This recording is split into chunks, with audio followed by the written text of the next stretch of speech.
Oh, oh no! Something's going wrong there. This is us on Six Music. I'm Russell Brand. That was the Smiths, of course. Surprisingly, Come on, it's the last day. I feel lacrimose. Perhaps that's because we've just listened to that morbid ballad of the dispossessed. Twitterings. Oh Christ! I'm here with Matt Morgan. He's in charge of those buttons. You all right, Matt? Yep. I've never seen anyone look more baffled and bemused by a I'm the button. lord of these buttons. I don't have to look at me anymore. Just touch.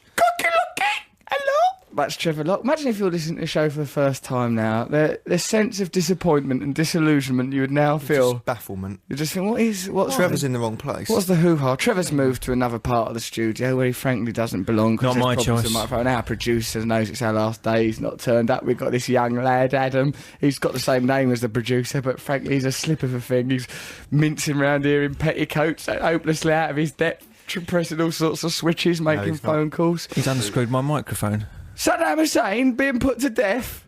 Don't you Is that start getting true? political Is now. that true? I will On get the last political. show. Not on the last show. Yep, I'm going to make a stand here about happened? something I don't know enough about. Well, I remember when he came out of that hole with that beard, I thought, no, let him off. They looked in his mouth They looked in his mouth. for weapons. I was thinking about that, looking in his mouth, and I think that's because if by looking in someone's mouth, you've shown that you've completely got them under your power, because that's how, if you in an animalistic way, that's what you attack with, checking right? his Your health. mouth. No, yeah, but like, why show that photo? What does that represent semiotically? Shows that he's got absolutely no power, no control. Toothless. And how do you feel when you're in a dentist chair? You feel all sort of emasculated. Oh, there's don't worse you? things you can do to someone than What do you looking mean? at- Stare look up in his their bum, mouth. Mr. Hussein? We're going to stretch your ball bags all taut like a canvas and draw a face on him with an eyeliner. So that took about 2 minutes, I think, Yes, Trevor, to 2 minutes. be That's dragged not into bad. the gutter there. You dragged it in the gutter. I was making an interesting I point said about there's semiotics. worse things you can do to people than look in their mouths. You did not go with my interesting point about that it was about making him seem dispossessed and impotent. And now the poor fella's being put to death. Now, I know he'd done a lot of wrong. Has he definitely been put to I death? think so. That's what Matt reckons. I didn't reckon Matt is my source of information when it comes to global politics. That's what I said. Matt. Don't get out of your depth. Well, in case he ain't been put to death, we'll soon find out in a little show we like to call the news. That's on I a think bit he later. shouldn't be put to death because I think when he came out of that hole, he just looked like Father Christmas. He did look like a lovely Yeah, but old you Father two Christmas. are idiots. No, how dare He you? killed loads of people. Judge a Everyone man, kills judge a people. man by what he looks like, Matt. Not by the content of his character. Talking of Exactly. Father Christmas, we found a CD that, unfortunately, we couldn't find the "I'm a Baby with a Beard" song, but That'll we will turn up. find that. Matt, eventually. you're right. Listen, you've got this is a little golden rule of radio. You can't broadcast radio. You can't talk, so don't You give me can't any broadcast Here's a radio. lesson in broadcasting.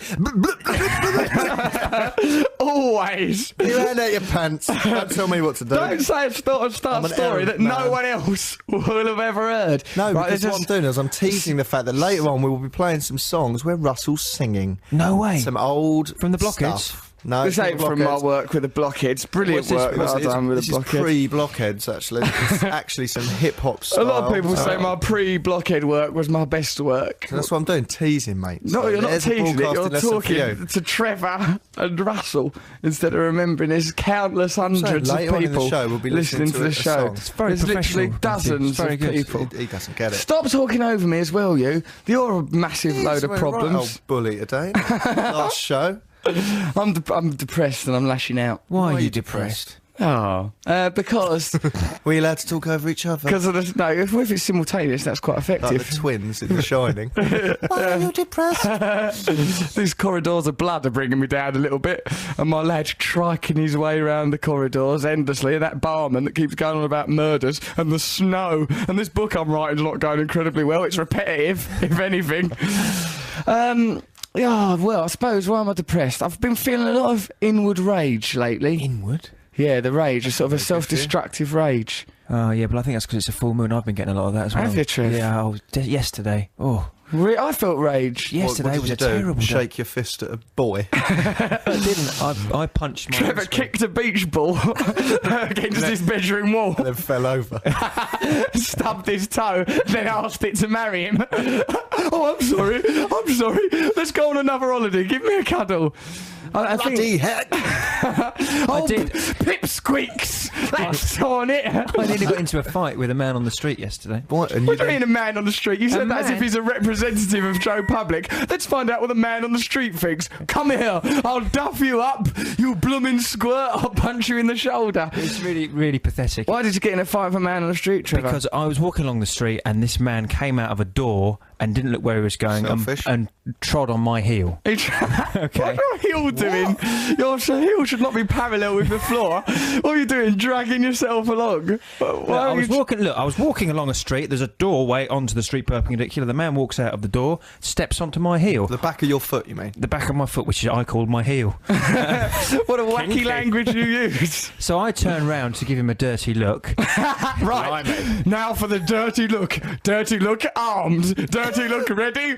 Go, dirty look. There, cop for that. And then What he... sort of dirty look? Could you just fire one off at us? I know it's bad. It Let's was have off a the look. cuff. It was off the I'll cuff. describe You it. do it now. Do it to Matt, and I'll judge it. Oh my God, that's a filthy look. If Richard Desmond saw that look, he'd call it 40 plus dirty looks and sell it as a top shelf mag. It would filth that, It was Trev. dirty / quizzical. Anyway, his immediate What's the reaction... quizzical element? His immediate reaction... Why you do that to my heel? Hey, baby, what go on with my heel there? I'm walking here.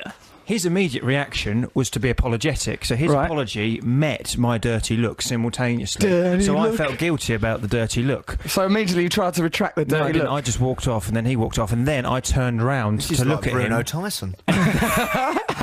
His dirty, my dirty look met his apologetic glance. Then he bit me on the ear hole. No, I walked off and then turned round, and then he turned round at the same moment, and then he decided to look at me dirtily. Hold but this on. time, Oh, Trevor, but this this is time, taken to a whole new level. he said to me, This is "Yeah, epic." what?" Uh-oh. And Yeah, I- what? And I turned around and I said, "What?" Well, you just trod on my heel. That's what. Blimey, now things are hotting up. Oh God! What But happened we were next? walking in the opposite directions, and I thought, Trev, you're going to be late. I think that's how the situation in the Middle East started. I was going to be late for the pre-record. I haven't got time to That have was a the pinnacle standoff. of it. Well, you know, I'm not. It went no further than that, and that's what you're putting that down to the full moon, are you? Well, There's some people out there murdering their spouses. Trevor gets a dent in his heel and does a dirty look across a corridor. If that happened in a Jane Austen novel, it would be a boring bit where people were coming across a bit repressed. Come on, express yourself. Get your bum out. That was one in a litany of little things I had Why yesterday. did you punch your windscreen? Because I forgot my keys in my house. I forgot my phone in my house. I had to go back. Don't blame your windscreen, Trevor. That's the only thing in your life that is transparent. The rest of your existence is opaque and indecipherable. That windscreen has always been there for you. You can't forget my keys in my house. I forgot my keys in my house. I forgot my That's not phone good in my English, house. is it? I forget couldn't my find. keys. Left my my keys in my house. house. I forgot my keys in my house. I was in my house. I had some keys and I forgot I ever even had keys. Then I went out for some heel action, swinging my heel about. Out here on the streets of London, your heel is your honour. If someone steps on your heel, out come the dirty looks. Dirty looks, dirty looks. It's little cocky lucky with some dirty I looks. tell you, if people employ dirty looks more often, this place would be a less violent place. What would? Well, what place? This studio? Not this studio. I'm talking about the world. You'll start more arguments by using dirty looks. Your dirty look led to someone doing their own dirty look and going, what? If you'd have just stopped repressed and turned yourself. round, you would have had to have a fight with that man. Yeah, Trevor, and God knows where that would have ended. Master Sue would have, come in handy then. Pinch my Yeah. skin! Well, unfortunately, he wasn't there. do you remember that time when you two nearly got up in a fight in Edinburgh? Yes, and we've gone over that. And Trevor said, Trevor leaned over to some girls and goes, because Trevor likes his own dancing. He's got a good dancing style. Let's not attack Trevor's jitterbug. But there was a bit where he leaned over to some girls and goes, earlier on you saw me dance. Ladies, you don't want to see me fight. You actually said that, didn't you, Trev? You've seen me dancing. You don't want to see me fighting. Trevor, no, we don't want to see you fighting. The dancing was erratic and wild. You don't want to be anywhere near me. You'll probably get elbowed. I'll be knocking over drinks. People will be copping one in the boobie. You soppy sausage. So this is our last ever show on Six This Music. is live now. Yeah, the last hour will be pre-recorded. We're here now, and to prove that we're live, we know that Saddam Hussein's being put to death. We wouldn't have known that if it was yesterday, unless we were incredibly perspicacious. Incredibly perspicacious. You can see things really clearly, even stuff that ain't there, like a dirty look. Trevor So Lucky. you never actually said why you've got inner rage in your Oh, depressed. right. What's my inner rage about? I think it's to do with the old childhood. That a bit. That keeps bubbling up. I feel a sense of sadness. I think that the pressures of becoming more famous are making me deeply unhappy. and I've never felt more alone and sad. But give us an example of a pressure of being more famous. Right, an example of pressure of being more famous means, now, I remember people used to go, yeah, but you won't be able to go down the street without people bothering you. And I'll go, good, I don't want to go down the street. You won't be able to go to the supermarket. Good, I don't want to go down the supermarket. And I do like all that sort of stuff. I like talking to people, meeting new people and that. I think it's, what it is like, say, right, in the paper, when people don't listen to this show or watch any of the things on telly or come to the stand-up, but based on my haircut, decide to vent vitriolic rage and hate against me. Well, you just never read stuff like that. Why do it? And then I think I do refer to the Tupac Shakur mentality of F the haters. Yeah. F them, you don't even read them. Don't read them. Don't read the haters. People in the press or just people in general? Mostly press, because that's what you're aware of, isn't it? Because mostly people are really, really lovely and things are going well, aren't they? We're becoming successful, aren't we? We're getting our own show on Radio 2, we've got our own show on Channel 4, autobiography, DVD coming out. Mostly it's growth. This kind of arrogance of listing puts people's backs up. That kind of arrogance, all topped off with a ridiculous haircut. It riles people. It provokes antipathy in the streets. But it's the easiest thing to do in the world is to hate somebody or something, or, you know... That's why Trevor and I were discussing in the car starting a brand new cult of love and brainwashing. So why don't we just That's not going to help anyone. Yes, it is. The love bit, yes, I remember. it is. I don't remember the brainwashing. I think I might have added the brainwashing bit recently. Now, this new... We always were going to start a cult. It was inevitable. We've worked out the ideology later. But the important thing is to get a PO box number. Cult, it's not a cult. It's just a PO box. Once we've got the PO box number, we can start generating... Badges. Yeah. What our cult's going to need is some badges. You don't have to be mad to be in this cult, but if you are, you will rise to the top of the hierarchy quite quickly. Either that or be killed. So, right, we're talking like, well, it's the last show. Ask us whatever you want. This is your last opportunity to get us to do anything. Let's reminisce about shows that you've enjoyed. Let's talk about some of the good times. Let's think about some of the things you'll miss. Trevor putting his little feet through ceilings. Matt's cultural review. Gone forever. I think culture will probably take a nosedive now. Well, I've just heard that the English National Opera are closing down. What is the point? I said, in doing these bleeding operas. Now we know Matt Morgan won't be coming. Singles nights across the land will never be the same. Salman Rushdie is going, I don't bother writing no more. Scotland, Cornwall. All closed. Closing down. No more Scotland. So there seems to be very little point. Trevor's Sonic Enigma is no more. But it's the last one of them. We've got the last Trevor Sonic Enigma. Matt's Cultural Reviews, we've pre-recorded that in the last hour. The last hour is pre-recorded and we did it yesterday and we were in a strange mood, really, so it might be a bit odd. No, it's good. I think Is it? It's a good odd mood. Good solid hour. Huh? You're in a strange mood. You can't walk down the street anymore. Oh no, I can. That's not a problem. It is. I think it's stuff in the papers. And I think maybe it's Trevor's full moon. And also, I was walking along yesterday. Trevor, put it away. No one needs to see that, Trevor. Although it is alluring. That is less dignified than Saddam Hussein's mouth. You're quite right. Although I'd like to see the two of them combined. That would be a lovely image. Nice. That's a nice way for him to be smothered to death. Saddam Hussein, you will be put to death by Trevor Locke's bottom. Yeah, I mean, now we're going to kill him. Why not just, think of nice ways to kill Saddam? I mean, if we're going to, kill him, let's think of good ways to kill him. Right, I think you should have to go to one of them kids' play pens where they have all them balls, where you can just romp around, leave your toddler in. Put a hand grenade in there. He put a hand grenade in there. He's got to romp around gleefully in a nappy and a bonnet going, I'm Saddam Hussein, my behaviour was deplorable, particularly what I've done to the Kurds, until eventually he blows up. But in Peru, in the 1980s, they had a massive... Peru, how unlike you to drag Peru into a conversation about Saddam Hussein. They had a massive terrorism problem, with a left-wing organisation called Shining Path. The Shining Path, one of the best organisations. Caught the guy that ran it Guzman. Do you know what they did? They put him in stripy, old-fashioned comic convict's costume and put him in a pen, like a child's pen, and did exactly what you've suggested. Made him romp about going on. They put him in a joke costume. Yeah. And put him on display in front of the public to humiliate him and the organisation. Why didn't he just get out and walk off? Because it was a big I'm not pen. putting up with this. I'm hungry. Get my rusks. Look, these are very unflattering. Just put at least an inch on my hips. I'm leaving. So yeah, send us, right, one of the last times I'll say this. Text us on 64046, whatever you want, or email us russell.sixmusic@bbc.co.uk. We'll be particularly interested in hearing from long-time listeners of the show. What about Pete the Bedroom Man, Russ? Pete the Bedroom Man, where's he gone? Yeah, he's gone. I don't know what's happened to him. Luke, anyway, young we're not Luke. being put to death. We are just moving to Radio 2. No, Matt, I've got some terrible news. You and Trev are being put to death. Oh. There's a cull happening. Yeah, you can't. I don't know about this, but I don't think it's right to kill Saddam Hussein. I don't think it is either. It's a bit...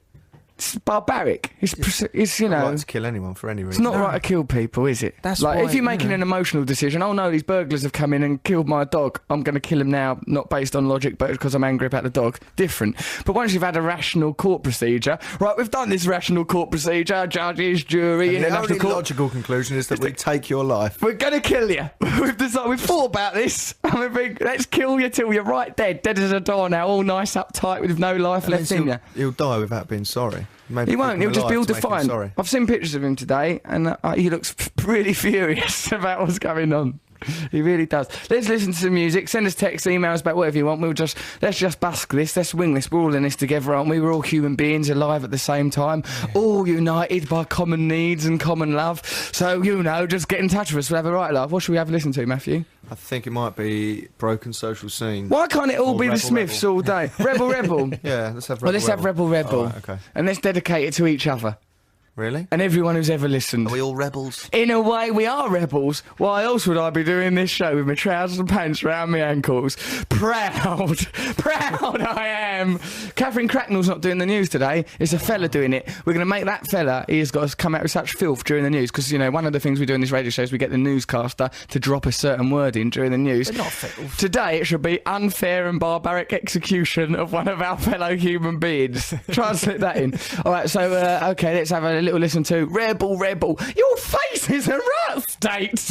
You're right, Trev. I'm all right, but I don't understand why you've accused me of doing those things. Because I can hear down my you're not wearing cans, so you don't hear it. It's one of the reasons people wear cans while doing radio, so that they can be aware of that. Or my own microphone.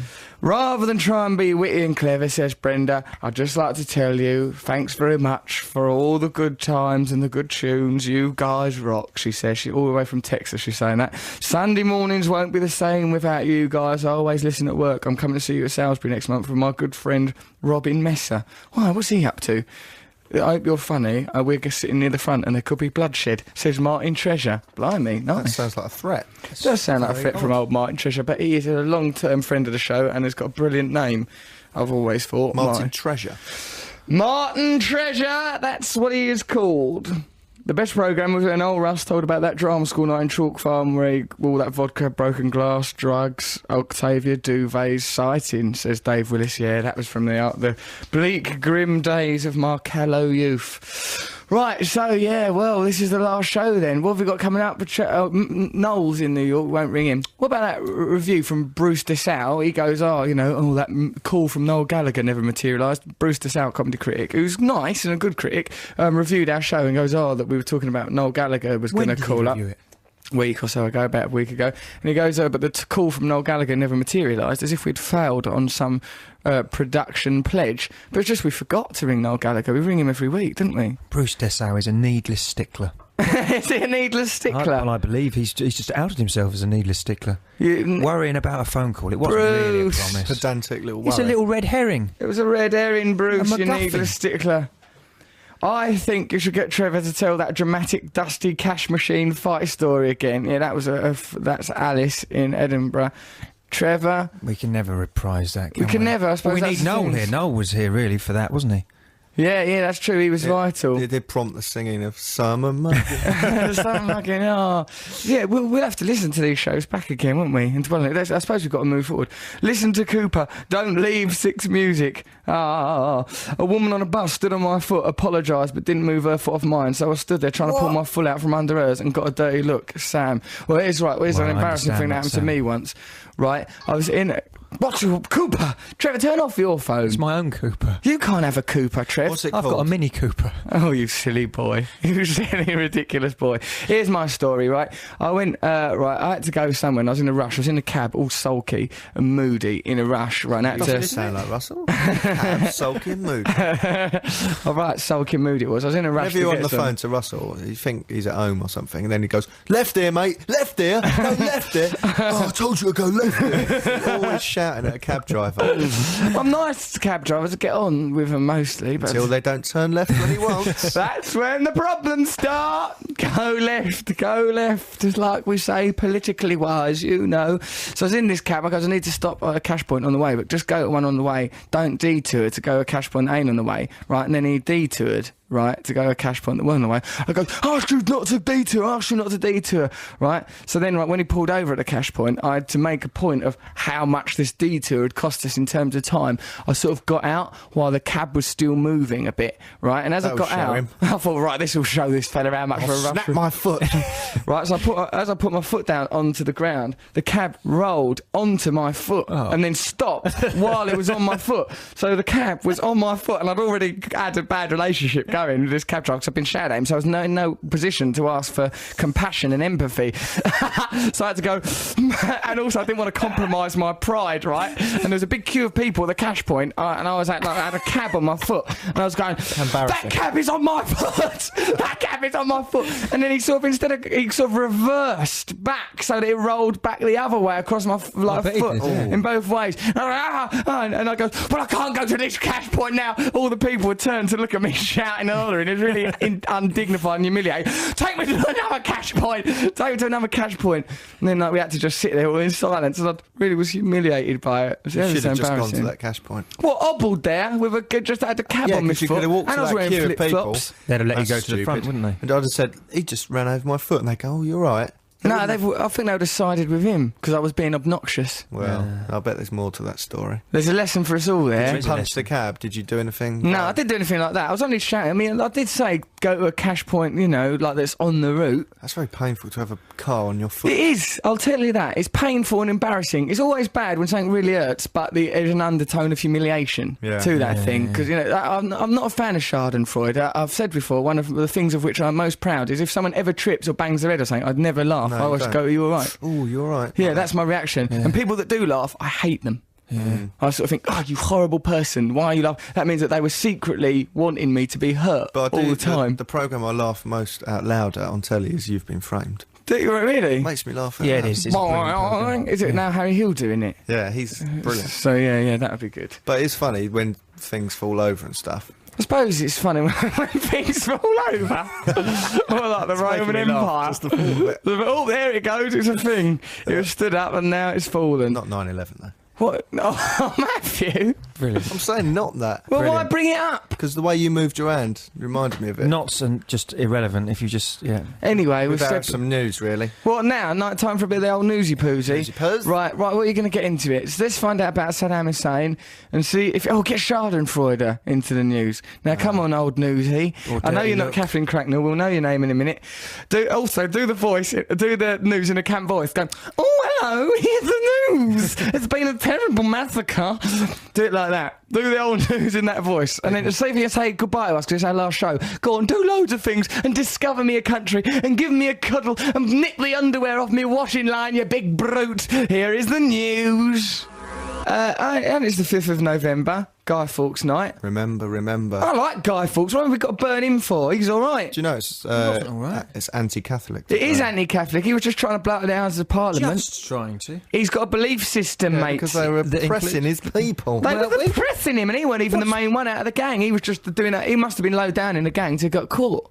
The others must have been higher up. They were caught, didn't they? If he was the leader of the gang, you wouldn't be under the leader. He was definitely the leader. He was the leader of the gang. That's why they wrote the song. But what, the song Leader of the Pack was about Guy Fawkes? No, yes. I met him at the candy store. Yes, we see. That's why I fell for the Leaders of the Pack. yes, they had to disguise it in those lyrics, otherwise the song would have been It would banned. have been banned, wouldn't it? Supporting old Guy Fawkes. I liked him, and I've always felt. Didn't and like him, Russ. I do like him, mate. I'm up for people that You blow only up know his Parliament. name and what he did. He would have killed lots of people. And he had a high Innocent hat. people. Only politicians, Trev. And what's wrong with politicians? Lying, oppressing done. us. Wasn't he just trying to blow the building up? Yeah, just the building. It was an architectural problem that he had. Mainly, it was about aesthetics. Old Guy Fawkes, he liked a different style of building. Rubbish, isn't it? Big. Would we have things lost full Big of- Ben? Big Ben wasn't built then. it would have done. It was before. It was the old Houses of Parliament. Would we have lost Gentle Ben, which was one of the best damn series we ever had? He weren't that gentle anyway. Ben. Ben. No one will remember that. I used to really Gentle like the Ben Everglades. was a lovely bear. The Everglades. Yeah, and they that used to go on them just- boat things. fantastic, wasn't Gentle Ben was a programme on when we were kids. It was about this lad with blue eyes who was actually, it turns out, Ron Howard's little brother. Ron Howard, director of Really? that Apollo 13 and all them things. Ron Howard out of Happy Days. His little brother. Mr. Boomhauer had wellies that came right up to his waist. Mr. Boomhauer. Waders, they're called. Waders. Yeah. Right, yeah. They were nice in that Everglade. Gentle What a Ben. theme tune as well. Do you remember the theme tune? No. Gentle Ben. That's That's the Smurfs. That's the Smurfs. That's Smurfs. They were, what's their problem and all living in the woods? They didn't ever get anything They done. didn't live in the woods. They lived in mushrooms. Yeah, but where were them mushrooms, mate? In the Gargamel woods. And Azrael, his cat. I don't blame Gargamel and Azrael for their antipathy and anger. He used to say that. Azrael means devil. Yeah, and Gargamel means street prostitute. What does Smurf mean?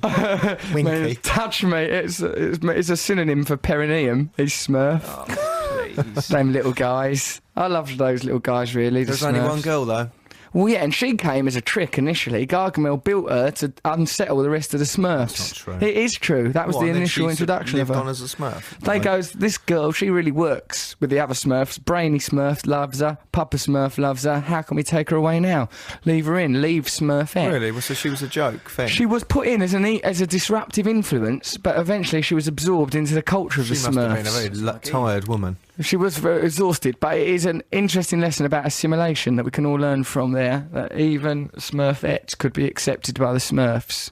And at first it looked very difficult for that young lady. No. She showed a lot of pluck and a lot of spunk and a lot of Only spirit. Saddam had watched the Smurfs. If earlier. only Saddam Hussein had watched the Smurfs, then he too would have learned the vital lessons therein. Dear old Saddam Hussein, off he goes to death. Oh, He'll probably be waiting to die for a long time, won't he? Yeah, it'll take ages to administrate it. Done with before What? Christmas. Trevor! Well, they want to avoid the Christmas rush, don't they? Come on, we've got a lot of killings to do. Let's get Saddam out. If they leave it, Only it'll cause 24 chaos. killing days before Christmas. Poor old Saddam Hussein getting all killed and that. I know he done loads of terrible things, but it don't help, does it? Don't help to kill old Saddam Hussein. Killing is not the answer to It killing. can't be the answer to kill him. I don't see how it helps. It's An going to eye cause for an more eye, problems. A tooth for a tooth, till the whole world is blind and Toothless and dribbling. What an awful planet that'd be, although there are sexy side effects. Gutted that the show is going. It's the best thing on radio in the last 10 years. That's from me. That's from Paul Gallagher. Oh, is it Do you Paul think that's Gallagher, Paul Liam and Gallagher? Knowles' brother? Of course it is. Regardless of whether it is or not. Hello, mate. How are There's probably you? no one else called that in this country. How could there be? It just doesn't make sense. Trevor, turn your phone off. Someone's got my Thanks for making Sunday morning sober. Someone's got my number. What was the things he comes out with? If That's you the point of analyse, having a phone. that's what phones are for, Trevor. No, but it's someone I don't know who just says, it's a fan. Well, turn off your phone and stop being so very, That's- very silly. If they're a true fan, they wouldn't bother you like that. Comrades, after hearing about Asda's scandalous use of Boobaloo in last week's show, imagine my horror when I was out shopping at my own Asda. Other supermarkets are available, says this person, when I saw a leaflet for home assurance clearly showing a picture of a boot coming through a roof. I put it to you that Trevor Locke is a corporate spy feeding ideas to Asda's corporate machine. Scandalous. Look out for their Cooper line, their Bumbelow shorts. That's from Carl in Leeds. Coming to see you and Trev tonight. Oh yeah, we're doing a gig in Leeds tonight. A really nice theatre, the Leeds Leeds. Variety Theatre. It'll be nice there, won't We it? spent some time in Leeds once, didn't we? Went there, went to see the old racists from the Young BMP. Maybe So they'll if you're come in the tonight. BMP and you're in the area tonight, pop along. That's Russell's gig. Why not come and kill us in cold blood for being slightly different? We had a strange time in Leeds, didn't we, up there with them Revolving racists? dance floor. Up on that revolving dance floor in that nightclub called the Club Tropicana or something, even though it was in Leeds. And Is it was this all when you chilly. worked as go-go dancers? Yes, Me and Matt were go-go very dancers. We went. In the end, it was I too was much. working as a waitress in a cocktail bar. He met me. Very ungrateful he was too. I was stuffing notes down the front of his pants for an half hour before I realised he didn't work there. Dear lovely Russell, Trev and Matt, thanks for making Sunday so brilliant. We'll miss you, but if, as Derrida says, meaning is endlessly deferred and there's always a trace of the other in the self-same, then I'm bringing the trace of the Six Music show, and it will already be active in the new show, bringing boots through ceilings, poos in bags, sex with hoovers and the hallowed ears of Radio 2 listeners. Oh my word, wow, to the hallowed ears. Maybe you'll even manage to subvert the news there. Love who from Eccentrica. Thanks Eccentrica, and thanks for bringing up Jacques Derrida, and thanks for bringing it and look at the things we talk about. Poos in bags, sex with hoovers, boots through ceilings. What idiots we've become. I know. Yes, but Asda obviously based their marketing campaign on everything we say. Yeah. Baloo and boots through ceilings. Looked forward to poo in the bag shortly on the shelves. Poo in a bag. Just microwave this poo. In the matter of moments, you can have steaming hot whoopsie ruining your It'll life. actually be a fashion item by George of What, Asda. poo in a You're bag? probably right. It's You're like probably a right. hat. Yeah. Yeah, okay, like a bum bag or something, I don't know. You've got me so much. No, you've got me through so much, said Nia. We've not got her anything. We've got her through these hangovers and that, and she thanks us, and thanks for the podcast. Oh yeah, them podcasts we used to do. Hangover radio. Is this hangover radio? Well, you're normally hungover when you do it. I'm bright as a button. You are, you've done well today. Well done. We shouldn't be congratulating you for not drinking. Don't say that. Will people still be able to come and visit the studio when you're in Radio 2? That's from El Maffey. There will Yes, be but there'll be other people in here. More stringent. More stringent policies. I'm sure the security's higher there. There will be a strictly endorsed, and some would say sexist policy at work. We only want big strapping lads, big healthy buff fellas with overly developed nipples coming in, brushing up against us, pinching us dead hard all the way through. We've got to go to Radio 2, talking about that. After you said you fancy Terry Wogan. Oh. He works I'm there. not Probably bothered. feeling stuck in a lift with him. Let him know. Let him care. I don't care. These feelings are bigger than both Terry and I. I reckon he'll get you in the lift. Yeah, I reckon. Get your Oh, hair and Sash, twist it all up. Oh. Don't you say you fancy me? Fancy me, do you? Well, take that. Oh, Terry, you'll make it worse. And he'll just come out, he'll just fix his tie and stride off, and you'll I'll be on the floor. of the lift. quivering in the corner of a lift with a nosebleed. Oh, Terry. Oh, Terry. You're good on Eurovision. I like the wry remarks. The wry ones particularly. As the lift door closes. Yeah, that'd be good. Working with Chris Evans, Jonathan Ross, Dermot, Jeremy Vine, all these giants of radio. Viney. Oh, Viney Poos. They listen to this podcast, and when I'd done that thing for the BBC, some BBC conference that me and Chris Evans done, where we was interviewed by Jeremy Vine in front of an audience. Breathe. Right, old Viney revealed that he listened to these podcasts and he picked out bits that made us saying on this podcast alone they were saying things like Majesty the Queen, would you do it with the Queen? It sounded like we were did say that. yobbos. It really I did. don't think we are yobbos. We're not actually, we're very bright. Now let's impress people with our superficial knowledge of philosophy. Nietzsche, eh, lads? Blimey. When he said God is dead, that certainly put the mockers on religion, didn't it? Trev, discuss. Superman. Superman. Now, Superman. why It's a did very old idea. kryptonite have such a negative effect on him? I reckon it's because of an allergy of some kind. An analogy. An analogy, yeah. That analogy kryptonite being Jesus. Superman is Jesus, isn't he? Yeah. Rusty. Yeah. Would you like to listen to a bit of rapping you did a few years ago? Yes! Hold on, that bit where you said yes wasn't me. Now, when we used to, let me set it up, Matthew. Right, so we used to do this television show. Now, bear in mind that when I've done these television shows, I was what can only be described as a bit addicted to the old drugs. And even more of an idiot than he is now. Is that difficult to imagine? So, I was really daft and that. I wasn't very good at making decisions. Shut up. I was an egomaniac. Live with your mistakes. I do live with them. You're the worst one I've ever made, and you're still here.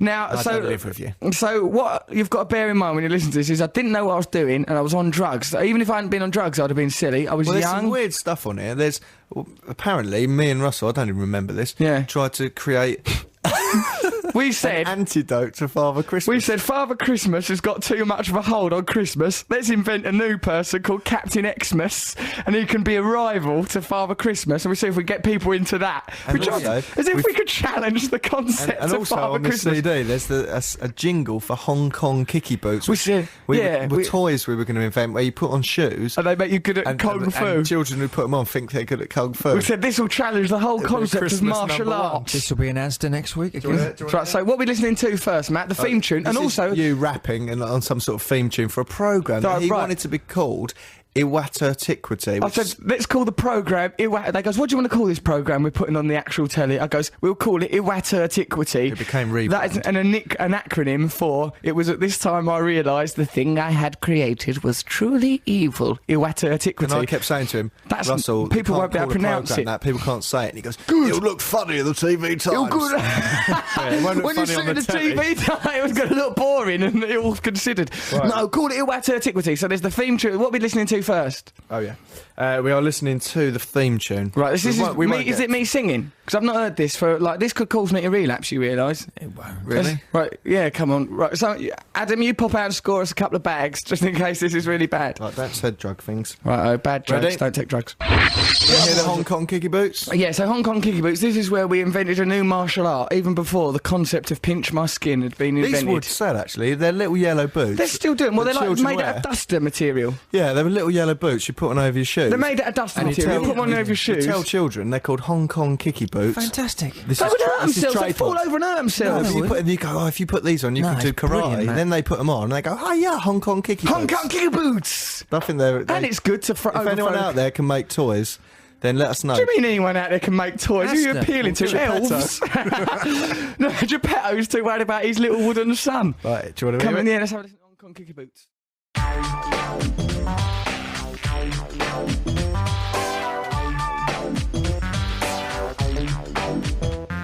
When you feel the anger rising, there ain't no substitute. So get yourself a pair of Hong Kong Kicky Boots.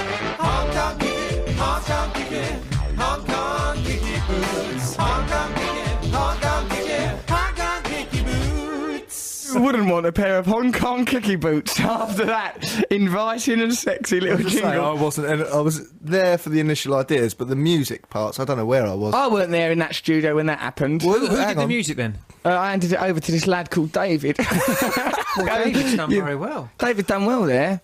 I was singing on that Iwata-tiquity. That was me doing what I can only describe as some brilliant rapping. So hold on, you didn't do the singing on those, and you didn't do the music. I've done the concept. Yeah, the concept. It's like Saddam on trial.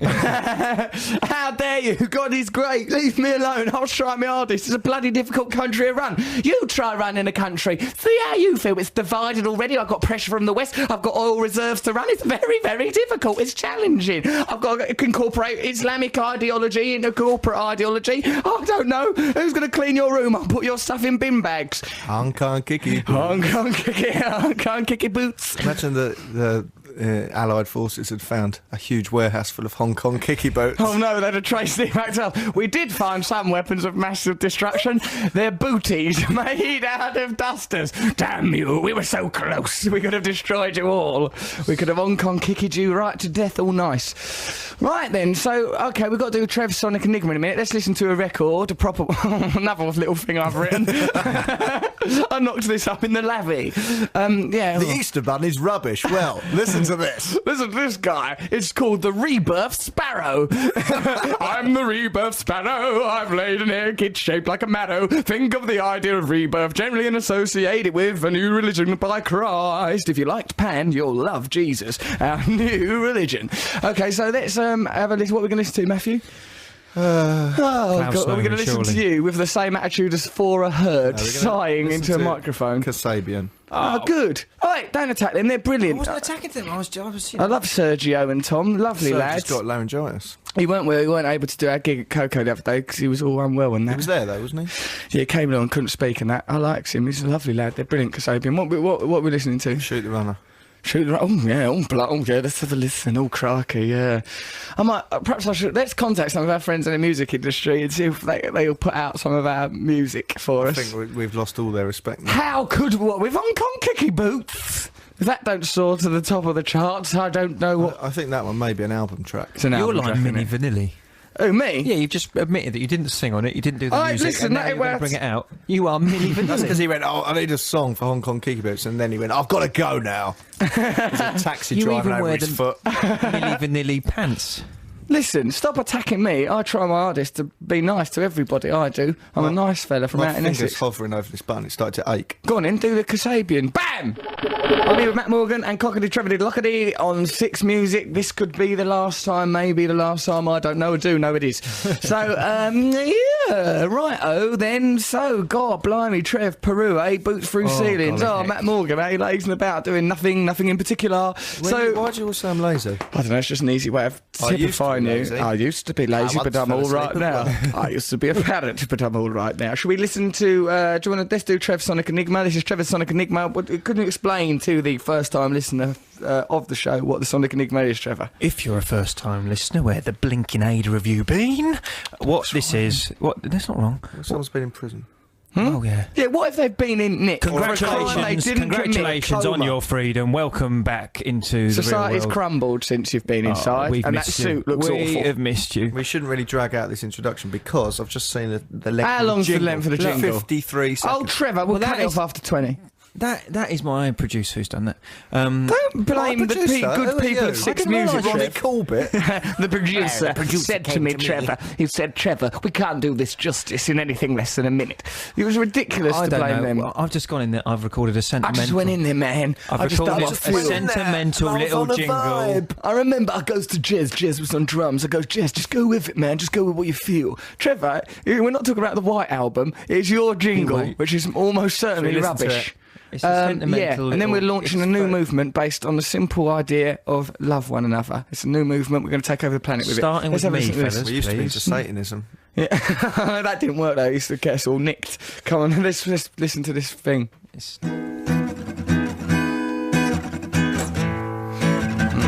Yeah, it's all ready to indulge. The last Sonic Enigma on the Brand Show. It's the last Sonic Enigma, the last chance to ever go. What would the prize be? If you get it right, you won't be able to come into the studio. You have to stay at home. Last Sonic Enigma, the last Sonic Enigma on the Brand Show. Trev, you should go to the winner's house. Yeah, you go to the winner's house, Trev, and do their garden. What if they don't have a garden? We on their doorstep. This is the 12-inch remix. Kill it here. Does it just go on and on? Yeah, that's enough of that. Or in? Well, right, it is the last Sonic Enigma. Next week, Russell Howard will be here. Now, young Russell Howard is a very good comic, and I reckon his radio show will be brilliant. So support He's him, brilliant, listen to the actually. show. He's a lovely lad and all. Treat in store next Sunday. Oh, it'll be professional. But turn that phone off, Lock. So, all right, so that's the jingle for the Sonic Enigma. Trevor. That ain't even the quiz. Oh my God, Jesus! What's wrong with you? God. Oh, he's got his stomach out. All his buttons are undone. We can see his abdomen. And it's clear from looking at him that he is aroused. Now let's listen to the Sonic Enigma Here we itself. go. Now, Here we go. breakfast. dirty devil. Where did you put it? In your pants? And here he is now. He's parked his car. He's got out. He's locked it. He's now walking to the gate. He's opened the gate. He's down the garden, parked down. And he's gone down the side entrance. He's rang the bell. And yes, there's somebody at home with clearly a housewatch. He's opened the door, and there he is. He's engaging her in light banter already. Oh look, the suitcase is open, and there we are. He's showing his wares, and already she seems to be interested in a mop, a Always squeegee. a sexual Oh, and thing. look, there's a gadget. He's pulled out a gadget there for her. That's going to make her life a lot. Oh, she bought it already. 30 seconds has gone, and the money's been handed over. What an extraordinary man this Mr. Wilson really is. What are you on about? That's good. Thanks very much, Matt. How is it Thanks. good? Because it painted a perfect visual picture. I could see that in my head. Yeah. I thought it was awful. I think it was too long. Who is this Mr. Wilson? That is the enigma that you will have to solve. But over why the is there next all that 55 minutes, young man. repressed sexual energy? Where did you get that from? Oh, he's pulled out his gadget. Oh, blimey, look at that gadget. Well, you've got to have a twisted little mental activity to get a gadget into a naughty situation. No, you ain't, Trev. It's really easily done. All right, then. So that's Trev's Sonic Enigma. If you know the answer, it's 64046. You can text us that over the next hour, because from 12, the show will be pre-recorded. Good, though. Good bit of pre-record. And you can email us at russell.sixmusic@bbc.co.uk. So what have we got to do? What have we got coming up? All sorts of stuff, I expect. What like, though? Trevor is, I don't know, probably someone will cut themselves or something. We'll do something lively. I'll probably paper cut my finger. I have paper cut myself, actually, during this. Hero. Oh, really? Yeah. God. Right, we've got a lot of people in the studio. We'll let them come in a minute. That'll be nice for the last hour. Yeah, in fact, oh God, this is the last hour of live radio that we'll be doing on Six Music then. But we'll be on radio too. It'll be the same sort of thing, just with incredible weight of responsibility of millions of listeners. But that'll be all right. We'll soon learn to adapt, won't we? Right, what are we going to listen to now then? We're going to listen to That's Entertainment by the Jam. Oh, that is entertainment. Paul Weller turned up at our gig. To this. I know you do. Isn't You there a always little say it. backstory to this? Right, I'll do it. When I was in... All right, this is Matt. When I was in Australia, I was all really depressed. I listened to That's Entertainment. It made me feel happy. I fell out of the boat. Then I was alone in Australia through it really, really nice. Right, that's the backstory of everything Matt's ever When done. I released my memoirs... I think you should call your memoirs Where's Matt? Right? Why? Because that's what I'm always saying. My memoirs won't focus on you. They better, mate. What else are you going to go on about? Look at how solipsistic you are. There's nothing wrong with solipsism, I don't think. And who else is there to ask? I think you should call your memoirs I'm Russell's friend. Here's what he's done lately. All right, then, let's listen to That's I Entertainment. don't think we're ready to. We haven't done enough of a link, have we? Of course we've done enough of a link. Well, what you've got burning desire to express? Just want to say I like the lyrics of this song. You said it every week since you've been born. When I was overseas, because they're so British. Great solace they He's brought me. actually one of the great lyricists, I think, Paul Weller. He's He is, isn't he? I mean, he's underrated as a lyricist, surely. Watching the news and not eating your tea. Not eating your Brilliant. tea. Eat your Thinking tea. about your holidays.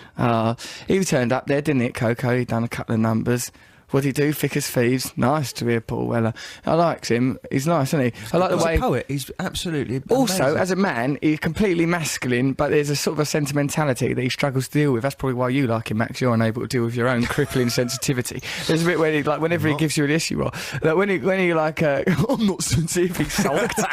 There's a bit when he sort of like, when he sort of goes, all right, Russell, and kisses me. He goes, and it kisses you really hard on the side of the face, like it hurts. Like And headbutt Liam kiss. Gallagher was making friends with us, and I thought Going to kick my head in. Yeah. I know, but it was like he was actually being really, really nice. We talk about that in the last pre-recorded Yeah, hour, we though. do, actually. He's Right, very okay. nice. So that's Liam Gallagher, brilliant, isn't he? You can't compare Everyone's him. nice. Everyone's nice and everybody's lovely, especially Saddam Hussein. Putting him to death for very little reason seems to little me reason? You always insane. wander into this territory where What? you're ill-equipped. I know that he done wrong in that. I know The way that. you're doing that, like a little girl in a school play. I know. I know today I've got my hands right up high, not on my hips, right up in my armpits, my hands are, to express how much I believe in what I'm about to say. And that is this.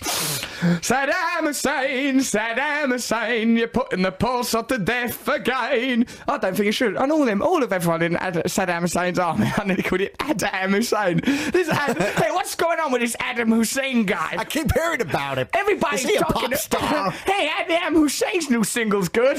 Allah Akbar, please don't kill me. I ain't done nothing wrong. I think it's been out of order to kill Saddam I Hussein. think his punishment should be for him to play the role of your anti-Father Christmas. That's Anti-Father Christmas. what he It's should- he's new. perfect. Mouth Excellent. open with a torch in his mouth.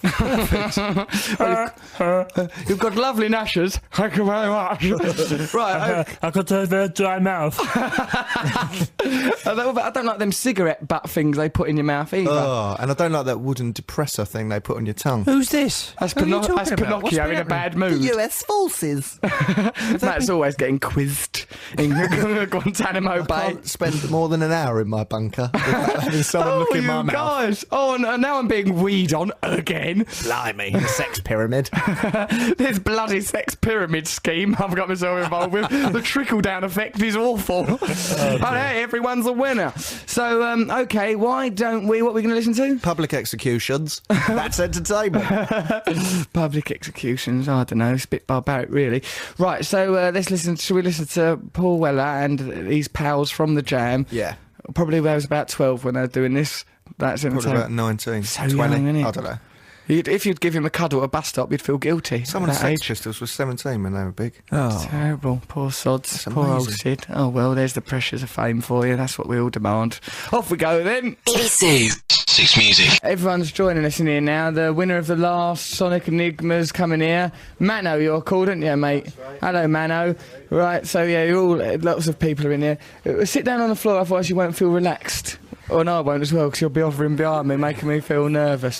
So yeah, this is our... Trevor, you keep going on about asking us to do last day stories. What last day story have you got that you think is worthy of saying? Well, again, it relates to my stay. Peru. Yes. Yeah. Okay. Well, no one's surprised by that. Well, this is our last day at Six Music, and I remember my last day at Peru. Peru. I've gone to Peru. They threw a lovely party for me. The Peruvians. The threw you a Peruvian- lovely do. No, they didn't. Obviously, they didn't even know I was there, barely. But what Peru, barely. Paddington. That's what I'm thinking. Very Hello. good. Hello. No, I had an extraordinary experience, so I just made a fake army. What was it? You done a Navy load of mescaline in the woods? something like that. It was. You done a load of. I made a mess in the woods, and Peyote. I didn't clear it up, so I had to leave. You No, don't- I did ayahuasca in the jungle. I did. Is that a new dance like the jitterbug? We're doing the ayahuasca. Everybody's doing it now. What is it, a hallucinogenic drug? Sort of, yeah. They call it the vine of death. And If someone goes to me, do you want to take a drug? Oh, yes, please. That sounds fun. I like drugs. It's called the Vine of Death. Oh, no, thanks. I'll have some tea and watch the telly. Vine, you say? That doesn't sound very healthy. Vine? Oh, that's going to be very thick to chew. And what's that last bit? Of death. El Vino del Muerto. well, ayahuasca, it's the Indian language. Ayahuasca. Yeah, Why? ayahuasca. So you means- take it. I was very unhappy. You know, I was searching for meaning. Well, don't do you- search do for you- meaning, do you Trev. go on a... I met a shaman, and he took me I met into a the jungle. shaman. Where were you to meet a shaman? In Who was it? Iquitos. Mr. C. He's a good. So, Well, hang on, you Yeah, go really on. met a shaman, or you? I in your met a dream? shaman. I went into Iquitos, which is the town in the jungle, and the town in the jungle. He said, "Come out to my little place, and Did he? We'll do this thing." Sounds like you're cottaging in Peru. Trevor, he probably drugged you and abused you. No, he didn't. He didn't. He probably the did, mayor Trev. was there. There was the mayor The there. mayor, There a was a- shaman. there was a What kind French- of culture is this? There was a Trevor, you weren't in French air Trumpton. steward. Wendy Miller was there. There's Hugh, Grew, Barney McGrew, Cuthbert Dibble, and Grub. They were there, all knocking back acid. What kind of holiday is this? There was an ornithologist from Dorset. There was the mayor. Isn't there of always- Iquitos. Oh, everywhere I go, there's an ornithologist from Dorset. Oh, of course, the heron is a noble creature. I'm not interested in the heron. I'm tripping.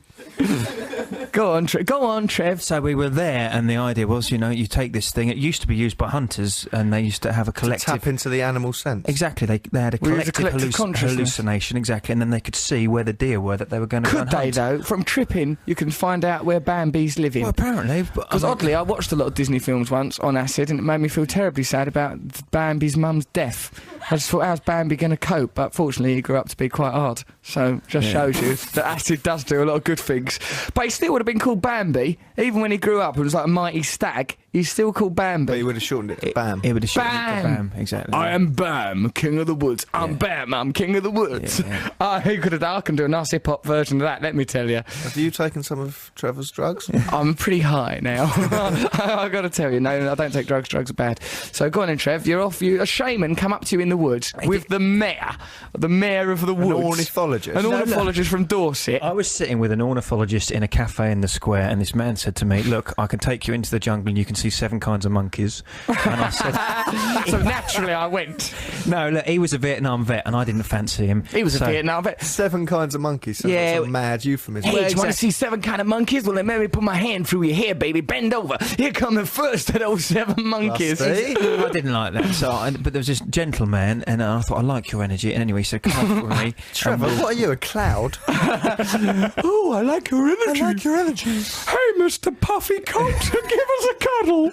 Trevor, this is mad. Look, it's not mate. I just went out there and let's just recap. Trev's in a square. He's with an ornithologist from Dorset. A man comes up to him. Do you want to see 7 kind of monkeys? Me and the mayor are going there. Trevor immediately goes in the woods, does loads of primitive acid. That's where we are so far. I didn't do loads. You have to. Cooper wants something. Christ. Cooper, what is it? My phone, Cooper. Whenever he rings, it means he wants something. Who is it, Trev? Is it anyone we know? No, it's unknown caller. Unknown caller. Who could that be? Probably it's a mystic of some kind. Go on then, Trev. Continue with your anecdote. Well, anyway, I had to miss breakfast and they had to bathe me in rose petals. And then you've got to be bathed in rose petals if you're going to go and see 7 kind of monkeys. At dawn, we sat down and there was a lady witch and a man witch, and we sat in a hut and then... And a sandwich. One at a time, we took this little brown cup full of black acidic liquid, which was the ayahuasca, and you take it down like that. Lovely. And then you wait, and the man does an Icaro, which is like a weird sort of song that he whistles. How'd it go? Sounds like Kid Creole. Elvis. When I look into your eyes. Come on, Trevor. Let's go down the woods. Thank you very much. Thank you. I'm just going to show you 7 kind of monkeys, baby. Thank you. Yeah. Come on, Trev. What happened then? And then I started to spasm and vomit uncontrollably, and I collapsed on the floor and couldn't move for about 4 hours. Sounds like a lovely holiday. So you still used to dance like you do now? Basically, I found out why it's called the vine of death, because you basically die, your body dies. Maybe you did die that day. And maybe this is a new Trevor. Just a ghost. Oh, my God. I hope so, because at least then it'll make some of his anecdotes seem more plausible. If we've been talking to Jacob Marley, some chain-rattling ninny, then it puts everything in a new perspective. Yeah. Come in, Trev. Then what happened? Well, anyway, I had an extraordinary experience, and what do you mean? You saw things? Yeah. We realised that life's essentially meaningless. We're all one, and we should just love each other. He's focused on the boring bit of people going, "Do you want to come see some monkeys?" And then I had an extraordinary experience, and then went home. Well, look, you can't ever explain these things when they exist in another dimension. Exactly. It's like a when you're a 3-dimensional being trying to understand a 4-dimensional thing, or I've tried that once. No, I tried that. I got a headache and went to bed. I did. You know that the Dark Side of the Moon cover, a sort of a prism went through my brain. I felt awful. I just did a crossword. It's like when you got 6 matches. In the end, I just screwed up a Sudoku. It's like this is bonkers. Listen, when you've got 6 matches and they say try and make 5 triangles out of it, you can only make 5 triangles out of 6. Who are these people just going around doing that? The Freemasons. If you try and do it on 1 dimension, you can't do it. But if you make it into a pyramid, you can do it. Turn Bark off. Can we have Cooper? I want to punch him. Don't punch Cooper. That is Johann Sebastian Bach with a little number that he calls my record. Go on in, Trev. So anyway, you can't just describe it, but the upshot was, all you need is love, and you just need love. Everything's extraordinary. It's impossible to understand. Did you float off into the collective consciousness? I don't know what happened. I just saw I don't think the collective consciousness is going to let him in. No, we've got to have some rules here in this collective consciousness. You'll poison the well. We've tried very hard to keep things clean. Carl Jung worked jolly hard to discover us. Last thing we want is Trevor Lotter coming in here and making the collective consciousness about boots coming through ceilings and smashing in birds' heads with a spade. Coming in, Trevor. Anyway, it turned out when I finished, I had to go to another shaman because my energy was all over the place and he had to tap it all in with palm leaves. But you wet yourself. He tapped it all in with palm leaves, and then he wiped my bottom. He was a blind man called Don Solomon. There's always a blind man. Always a blind man. Leave them alone. Don't take advantage of blind people. That's why he's been begging me to get him tickets to Stevie Wonder. I said, we're not going, Trevor. We're not with your previous mate, your form sheet when it comes to the blind. They said, whatever you do, don't eat pork. And of course, I asked for something vegetarian and it had pork in it. Well, yeah. But what are you going on? But anyway, don't eat anything. I ate some pork. I ate some pork immediately out of my handbag. Then I floated off. I'm a dragon now. Whee! I think it was Porky Pig. Yeah, give us a cover. The point is, at the end of all this, I felt that I'd been changed and that life was different and it would never be the same again. And I felt that I could not leave that continent, that country, without some sort of ceremonial thing to, show that I'd changed. So I went to a tailor's and got myself a Marine uniform. And that's how you express change, is it? Yeah. How are you going to cope with leaving this job, dress up as Saddam Hussein? I hope you're mistaken for him, Trev, and someone hangs you. No! Stop it. So anyway, I left with this uniform on and it travelled around from Lima back to England, and Trev, this lady in the studio's got a feather boa for you, yeah? What's your name, madam? How serendipity. Kim.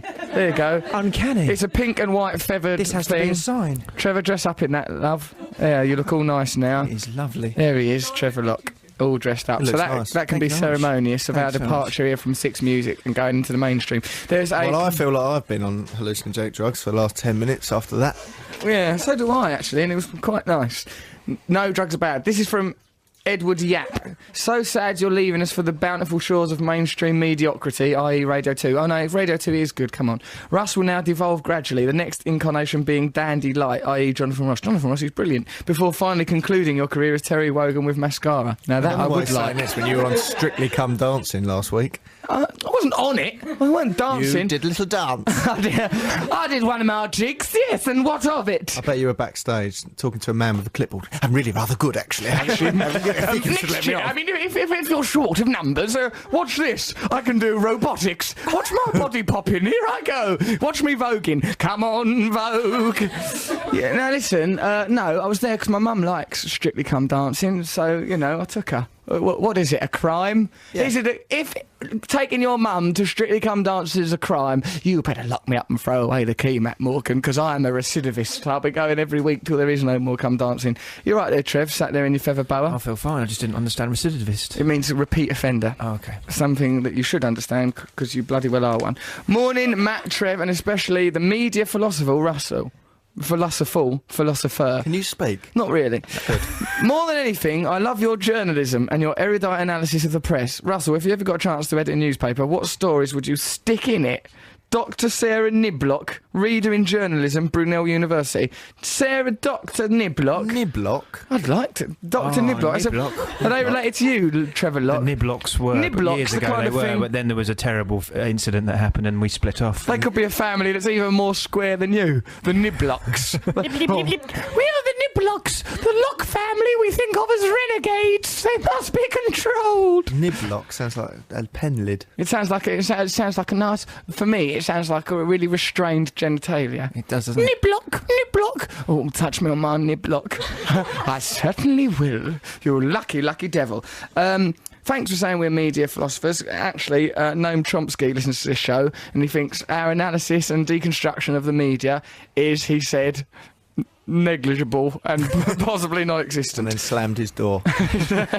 Get away from me. Russell's How do you know I live here? Is brilliant, but it's done into a little machine. I wrote it. I just speak it out loud, and then someone else He types says it into a, what do you call those things? Dictaphone. Dictaphone. Yeah. Then puts it in the post to someone who has to type it up. And then if they get a word wrong, he punches the wall.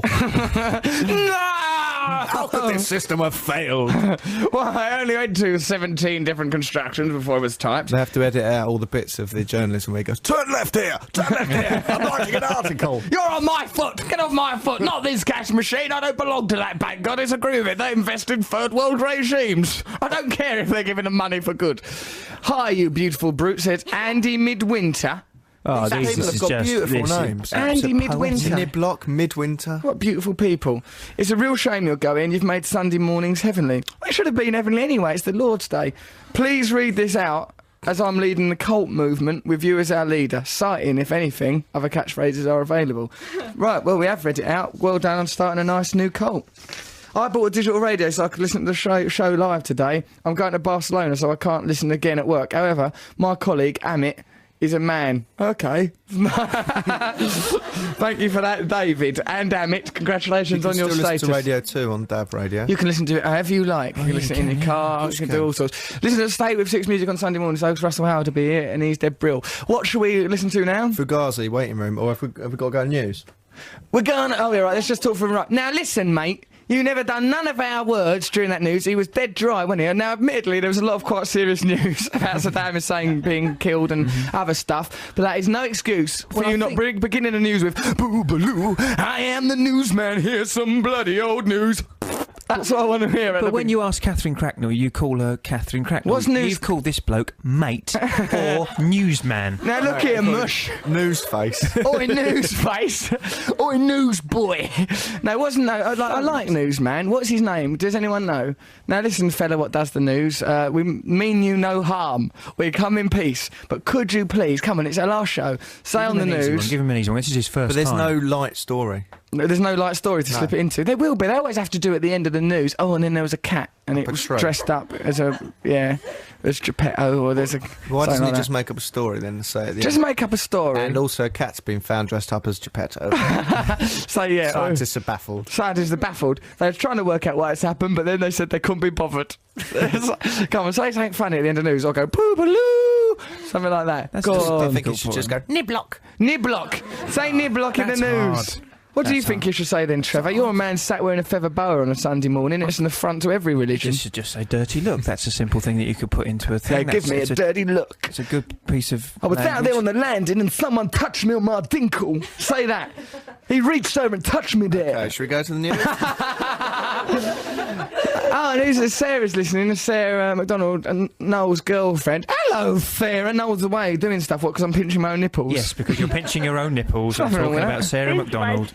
Pinch my nipple skin, you sex-mad fiends. Okay, let's have a bit of news. Do something crazy in it. Oh, go on, I dare ya. Or we'll press pinch my skin. Otherwise, we'll pinch my skin in the news right in the middle of a story about an execution. I think it's a good job this is our last show, because otherwise been this would have sacked by been now. our last show. Of course it would have. We were always going to get sacked. I'm expecting one of those bishop's crooks to come out down Russell's neck. That's the way we leave every show, dragged off. Right, shall we? Yeah, let's have some dignity, boys. And as for you, Harvey Cook, you beautiful newsreader, did you hear that news? You made up a whole story about a cockcrow on an allotment. That can't really have happened, can it? I think that's an auxiliary story. I think it is a real story, and he's just pulled it out of. He's a No, lovely, cockles or a have lovely been there man. since the 40s. Does that mean that we could have said boobaloo during that point and we were allowed to think and gone he- pinch my skin and it we was an didn't because invitation. Matt's such a bloody conformist? Oh, Trev, careful with that wire because it makes my ears sound funny. Not that my ears sound funny, it makes you can't hear your own ears. I mean, if your own ears did make a noise, that I suppose would be constant. You can hear it. And you'd get used to it. What, tinnitus? Sometimes you can hear blood Tinnitus. pumping in them. I can't hear blood When you're pumping in ill. my ears. What kind of lifestyle have you You got? can hear your pulse in your ears. Dirty devil.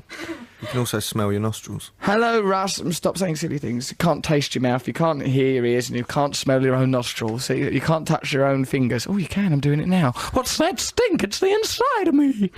Hi, guys. I was hoping Cocky Locky would text in today, entirely based on his name. Would be a good send-off. We'll miss you on Radio 6. What does that mean? I don't understand it. For my art course, I painted you and Henry together. I may need help explaining the content to my tutor. Only Russell can help me now. Sinara.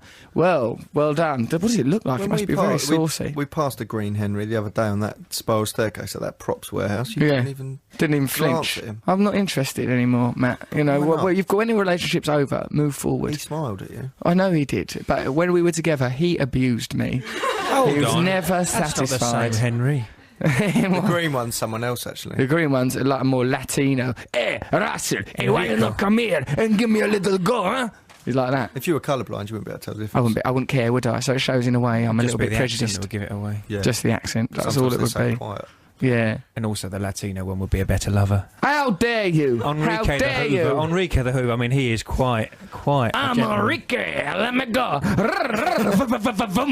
Maybe it's a different voltage. Oh, he has. Oh, it'd be too much. Oh, no. Oh, You this- could lose your innards mucking Variable about like suction. I that. think we have to listen to Trevor's sonic mess again. Because no one gets... No, everyone's got it, actually. There's like hundreds of right answers. Oh, really? Hundreds. Yeah, we've been inundated with right answers because it was so bloody easy. The board's lit up.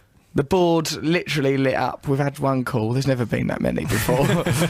And also Leslie Douglas has sent an endorsement of this show saying we're not sacked, even with this content. What about She says we're doing Star well. said we were sacked, didn't it? Oh yes, Star saying we're sacked. Right, we weren't sacked. Why do they do things like that? Look, over the last They made week, themselves look like idiots. they have made themselves look like Mind the you, they work for racist, Star. hateful newspaper that they are. And like, sort of, and also, what about that? The other day they said once they said I was a vicar. Then the next day they said I was chatting up Sarah Harding. I've never even spoke to her. That's one of Girls Aloud. I've never spoke to any Girls Aloud. Liars. Stupid. Why do they say these things? I don't know. Why are they trying to Can't be spread to sell newspapers? wrongness and hatred? Who would want to sell a newspaper? What's the point? I suppose if you're the Star, you're sort of third wheel, aren't you? Third really? wheel on it, yeah, in the Like red the top Mirror and the Sun, tabloid. so they've got to go for lies. Hades of lies. Yeah, well, like Sun and Mirror, they're just doing their job, you know, they're getting on with it, they're fair enough, you know, alright. But the Star, I mean, Yeah. if you worked there, Yeah, come on. palace of idiocy. And what about that other bloke saying that I said them things, like saying they just put horrible, nasty stories in there. Yeah, horrible. I remember that lie about you. Don't give them give them the any satisfaction. oil, this is what they want. You're playing into their We're trap. playing into their hands. Absolutely. They're rubbing their hands together going, They're talking about us. Are they doing that, that's Trevor? what they want, Matt. That's what they The want. sexy perverts. Actually, I'm starting to like them now. Now they're behaving like Fiddler on the Roof. I think they sound like a crazy bunch of guys. It's the Stockholm syndrome. It's just what we're falling in love with our captors. Yes. I think I would fall in love with my captor if I was kidnapped. Be all right, wouldn't it? Yeah, you Oh, do. you've kidnapped me, you big powerful brute. Give us a cuddle. Be nice. Not to if be they beat you. Oh no, not then. But if otherwise, what about like apparently Terry Waite and was it Terry Waite and Brian Keenan? No, it was the other one. Who else was kidnapped with them lot? John McCarthy. Apparently John McCarthy was all like gentlemanly and chatty and that, and like sort of, but Brian Keenan was like deeply politicised. And when they'd like come in, like Andrew McCarthy would go, "Oh, all right, mate," chat to him and try and get on with him, try his best. Yeah, John McCarthy. Brian Keane would be all furious. And he wouldn't wear the clothes they'd give him because he would think that would be getting assimilated in their Terry culture. White. And then Domino, he's just shaking his head in the corner thinking, this has been a rubbish holiday. I'm not coming here again. Yeah. So there we go. There's a bit of Sent a insight. postcard to Terry Waite it was really, I just sort of sent it to the Holy Land. Terry And it Waite, got to Holy Terry Land. Waite. That's good, isn't it? Yeah, it's amazing. Gave him hope. Perhaps there is hope then. Well, it's that 6 degrees of separation thing. You can literally just put a name on a postcard and give it to somebody, and eventually You'll get there. I don't believe it'll that. get there within 4 right. moves. It So will. Trevor, you're undoing all the work the post office did with the postcode campaign. Yeah, come on, Trev. The 80s. Use your postcode. Just No, put seriously. a name on a bit of paper And it'll get there. Leave All it right. on Prove your it. I'll desk. prove it. Let's do an experiment. I'll do it. We can do it. We can All prove right, it. let's prove it then. So Saddam Hussein, No, letter. because Dear it'll- Saddam, sorry to hear about your news. Best of luck with the execution. Could I have your trousers? You're not going to need them. How are your teeth after the inspection? Yeah, so we got right. Let's send out. Let's fire off a load of letters to people then. Who like? Who Well, what do you you've want got to do, you've got. But the way it works is you have to know the person you're sending the letter to, so you have to say who it is, What's the point in doing that? Just ring them. Boring and then- experiment. Oh, it's not. Why? God, what is the experiment? Every time I come up with a suggestion, you guys poo-poo it. Yeah, we do It's poo-poo them. very You're hard sat there in a not to. feather boa. It's difficult to take you Saying let's seriously. write some names on some envelopes And just stick it in and a then box. sit still for 20 years. and see what happens. won't. Don't even put it in a post box, Trev. Won't just throw it in a puddle. You don't put it in a post box. You give it to somebody and say, right, Get that to them. give this to the person you think most likely to know John. This is oh, Trevor, no, come on, let's stop him. Dreariest idea. John, Ridiculous man you are. At least a message in a bottle or a balloon with a note on it's got some romance. No, it's John. It's John. He works in accounts in Worthing. Okay, who do you think might know him? Oh, crikey.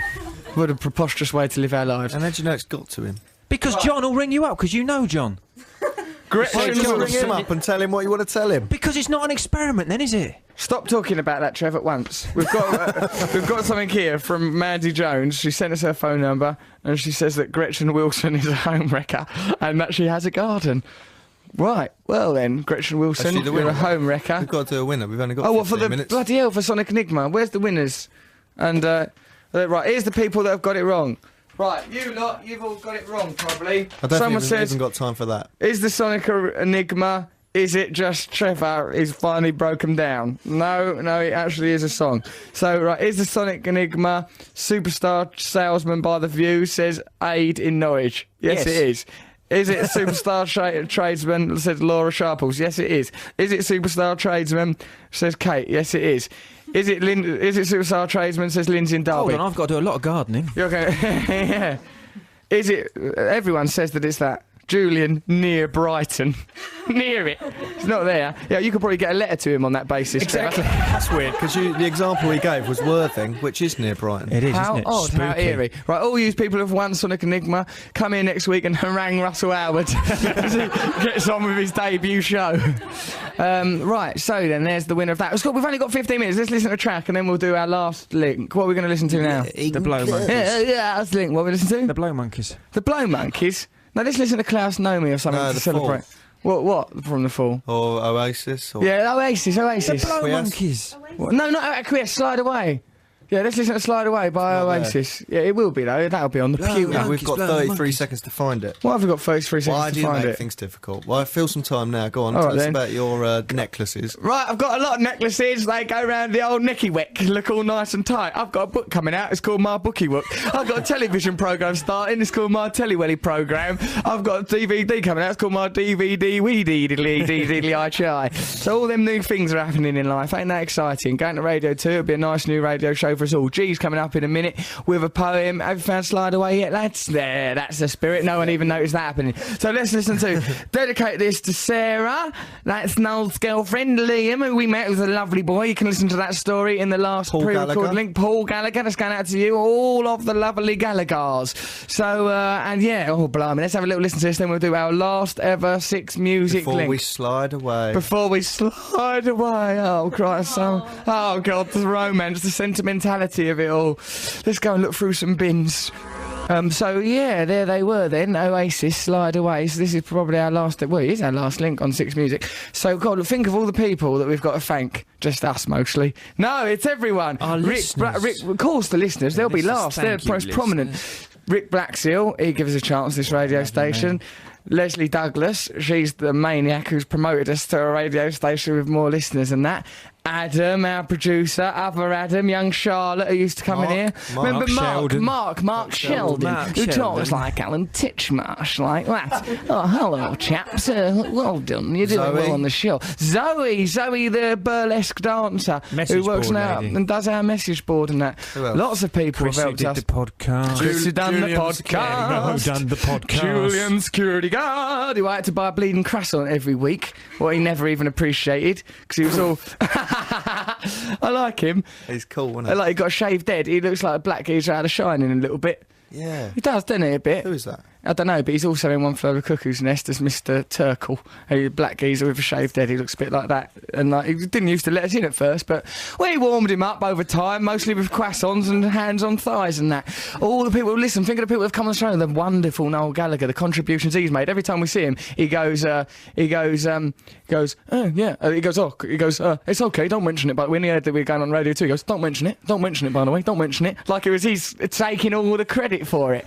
Well, frankly, Gallagher, if anything, you've slowed our ascent. You have been as ballast to our progress. Gallagher mentions Cooper. Yeah, he likes Cooper, doesn't he? All right, Russell, I was talking to him on the phone the other day, my phone died, he goes, and then I spoke to him later, he goes, what was that? Was that Cooper? Cutting you off. Oh, he likes it, he's into it. What about, who else been? Matt Lucas came on the show. Came on, didn't he? He was lovely, wasn't he, of course. Alan Carr was lovely on the show. Lots of lovely contributions we've had. Huh? Katie Melliot. Oh, yeah. Neil Strauss. Young Luke. Neil Strauss, when we were up in Edinburgh. Why, they were some crazy old days. Mr. G, our poet laureate, who is in the studio right now to do a poet. Not to do a poet. It's not like a poet fight. There's a fight no one needs to see. Okay, so it's Andrew Motion versus Ted Hughes. It's going to be rough. It'll be very one-sided and short, that way. Why, because Ted Hughes was a bit hard? I think so, yeah. Yeah, he's had that vibe about him. Come on. What a magnificent man Ted Hughes was. Oh, darkness. He'd have taken on both the Gallagher brothers. Do you reckon? Oh, come on, the man Don't was say that. They're still alive. They might beat us up. Right, so, okay. Is there anything else we should be thanking? Oh, yeah, I'll tell you why it's sad. Because of, like, all goodbyes are a rehearsal for the ultimate goodbye of death. When you say that's why. That's why it makes you sad. Because when you say goodbye to someone, you realise somewhere within yourself, one day, everything will end. All life is transient. Everything. Tell it like it is. Everything will go. You'll lose everything that means something to you. You're like a coat stolen from Coco. One day you will lose everything that's meant anything to you. But the things that are truly important, like divinity and love, those things exist within us all and are constant. That's why we must treasure and regard the things that are constant and be aware that some things are transient. Don't get caught up in your vanity and ego. Learn from me. Let's have a poem now from Mr. G. Mr. G, create atmosphere. Okay, this poem is entitled Anchors Away. Anchors away. The future always awaits. Set a course heading north to set forth on this voyage today. Blowing kisses and well wishes to all the listeners who made this show a fixture not to be missed, so we cherish the support that you gave. You see, without you, all we have is this little misfit crew. A Henry the Hoover-obsessed captain who randomly shouts, "Boobaloo!" A first mate who takes dates to recreate his cultural review. And a cook who slaps a sonic enigma upon your plate, leaving you to stew without a clue. Haven't we laughed together, cried together, faced tribulations and trials together? Your smiles have helped us to diffuse the bad weather. Sunday morning, 6 Music ain't no place been better. Big up to Adams, Charlotte and Zoe for dashing around and helping us out. Julie, Imran and especially Catherine for packing the news of our childish shouts. For though our ships may sail on many different seas, to me these memories will still count. Staying closer to the people that matter is what this poem is all about. Oh, right! The sentimentality! It's the last day of school all over again! It's that time I had to go to prison for a little while! Oh no, it's killing me! Oh no, alright, so Enjoy the change. Enjoy the change, embrace change. We're just going to be in a different room with a slightly lower number. Hopefully a higher number of listeners, but the number 2 instead of the number 6. Don't make no difference. Nothing matters really, does it? Sentimental. I feel good. Good lad, Matt. That's it. Repress them emotions. Crush them into a cancerous little ball in your gallbladder.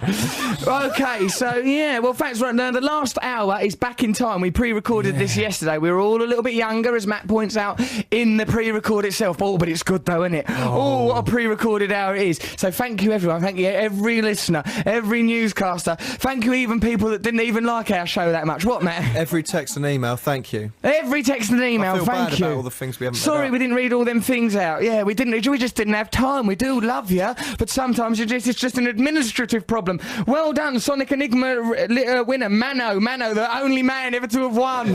Because not even given a mic. We didn't even give you a microphone. You've not been contributed because there is actually no chance of any of us having sex with you. There was very little point. Well, I don't know. Actually, Matt's taken a bit of shine to you, Mano. You're a bit like Mowgli from Jungle Book. Give us a cuddle, you sexy fella. Okay, so yeah, there we are. This is the end of our 6 Music career, and perhaps our entire career. It's been so shambolic. So, is there anything else we've got to do? Anyone else we've got to thank?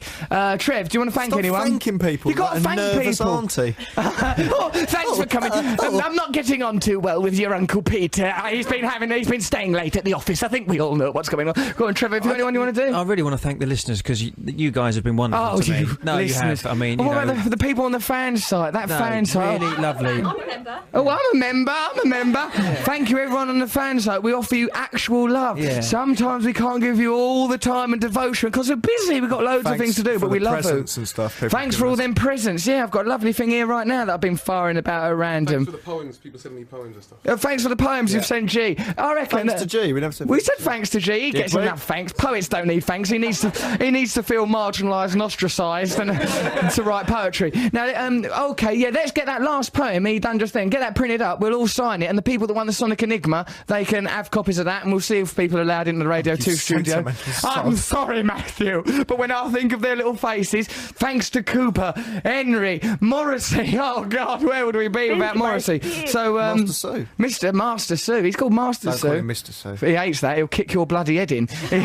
Using Tai Chi to chat up birds and kick people's heads in for 2,000 years. Right, so the last hour, and they've still got another hour of the show, so don't go anywhere. Then the lovely Julie will be there for Music Week. I don't know why I'm pointing to the middle distance, because all that's there is some tellies. But Julie will be here soon. Well, thanks then. Nothing's really changing. The things that we hold dear to us will never go away. We'll have them for always. Saying such dramatic things. They're not dramatic things. They're simple truths, mates. They're eternal, perpetual truths that have existed since the dawn of time and that will always exist, even when we're gone, ultimately, even when we're dead in a couple of hours. I've drugged us all. I thought it best. I've used what's known as the Goebbels method for killing your children when your Third Reich experiment went dreadfully wrong. It was bonkers, but weren't the uniforms great? Okay, thanks for listening to us. Love you. Bye. See you. Tune into Radio 2. Bye. That's the end of that radio show. Ta-ta. Bye. Yeah, all right. Hello, you're listening to Russell Brand. This is our last ever hour of 6 Music. We pre-recorded this yesterday, so we're off shuffling around, crying. Matt won't be hovering above the buttons. Trev won't be thinking about Sonic Enigmas, and Bagpuss is just a silly old stuffed, soppy old daft cat. But Emily loved him, didn't she, Matt? Yeah. It's nice, isn't it, that Emily loved him? Brilliant. So we're younger men now than we were at the beginning of the show. That's true. In a way, we've fought off quantum physics. We've defied the law of time. It's unbelievable, isn't it? Yeah. I wonder what else we can achieve. We might not even be here tomorrow. Well, imagine that we're dead now. Oh no, we might be dead now. Well, they won't play this out. They would, because they'd have to. They'd have if to. it was me or Trevor who died, but Dear leader. I think the greatest achievement in the room is that somebody's knitted a cardigan that goes from the ceiling to the floor. I am wearing a delightful garment. This is there we go. There's our first bit. It was expensive. Amazing. This cardigan was. Never done that. No, mad, isn't it? Never done it. Expensive, was it? Expensive. You know what, I was reading the newspaper the other day and someone said citing, you know, like illegal speak. Oh, he was citing claims of this. And I just read it. Citing? Thinking, what? Really? We started to alter language with this Can't nonsense. understand things anymore. It's a nice cardigan, though. Thank you very much. Yeah, it is. Bloody 1,100 quid. Wait, do you hear that bit of information? What? Yeah, I said Is that something to make like... yourself feel better about the loss of your coat? My coat was stolen at Coco, at a gig that was there to raise money for Focus 12, the wonderful gig. What Noel Gallagher was brilliant at. I hope you saw my Guardian article yesterday, or today as it is now. Nice little article. Wonderful it was. Yeah, Dirty Pretty Things with Tim Burgess. Holloways were brilliant. It was a wonderful, magnificent gig. Right, and my coat got stolen at the end of it, and I was proper sulky about it. So I went back to the dressing room. Must have still been there when you went and got my phones back. The dressing room just was devastated. Don't accuse me of it. I'm not accusing you. No, you're. I don't know. If you saw, I don't know, that Dior coat, I think you'd be terrified of it. Every time I go to a restaurant, with you, 12 quid for soup, 500 quid for Harley Street, 50 quid for a haircut, Well, come on. £100 for contact I'm keeping lenses. it real, mate. Huh? I'm keeping it real. I don't know. That coat's worth 800 quid. 800 quid that coat was You worth. could have just not done the Coco thing and given that to Focus. You Yeah, could have just emptied that off your wardrobe. We've actually made a loss because of that coat being stolen. We raised about 100 grand. One Dior coat goes missing. It's devastating. Went back to the dressing room. Now, you know the dressing room was all nice before. Drapes on the wall, my little shop set up, all those nuts and oranges and bits and bobs and that. Devastation, scene of devastation. I went back to. For you, Russ. Well, I'll tell you what. Who did it? I know it's only rock and roll. I don't like it. Let me tell you that. People nicking things. Well, I don't know because it's only people with a backstage pass. Liam, I reckon it was Liam. I don't think it was Liam. The room was devastated. I went back there and like, you know, it When was you obviously say this- devastated, what do you mean? well, all the nuts were gone. That's Oh, the kind of God. devastation I'm talking about. You know, I don't You know are what quite went a on. tidy, fussy man. So when you say, like, to me, that means blood up the walls, you know. Yeah, proper well, it was, mess, you know, smashed from- window. Retrospectively, Hiroshima looked like a blip compared to what that dressing room was like when I went back to it, right? And like I was really sulky about it, and I was like, this is the sulkiest thing I said about it. After that magnificent night, Noel Gallagher and Paul Weller's brilliant performance, all the wonderful things that happened, Liam's attendance, right? Like sort of when I was next day when I was complaining because I sort of secretly blamed people for letting that coat get stolen. I goes like Helen's going, oh, just don't worry about it, Russell. It was a wonderful night. All those people came there because of you. You've got all that, you know, some of the best performers in this So country. Helen had to They talk all you came down because from of the you. sulk. And talking me down from Poor the old sulk. Helen, the my emotional assistant. pin cushion. In drives another pin into Helen. Right? She goes, oh, don't worry about it. It was a wonderful night. It's just one thing. Don't let it spoil your night. I said, if I kept a diary, Thursday's entry would read, Thursday, my coat was stolen. That was my...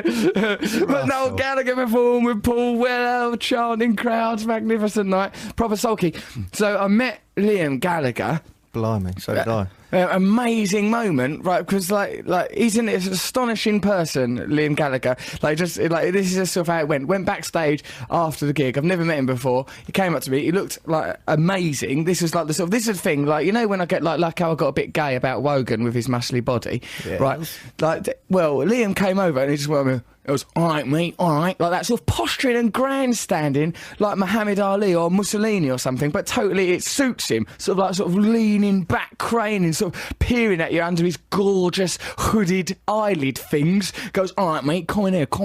Sort of like vaguely menacing. Not threatening, but certainly there's menace.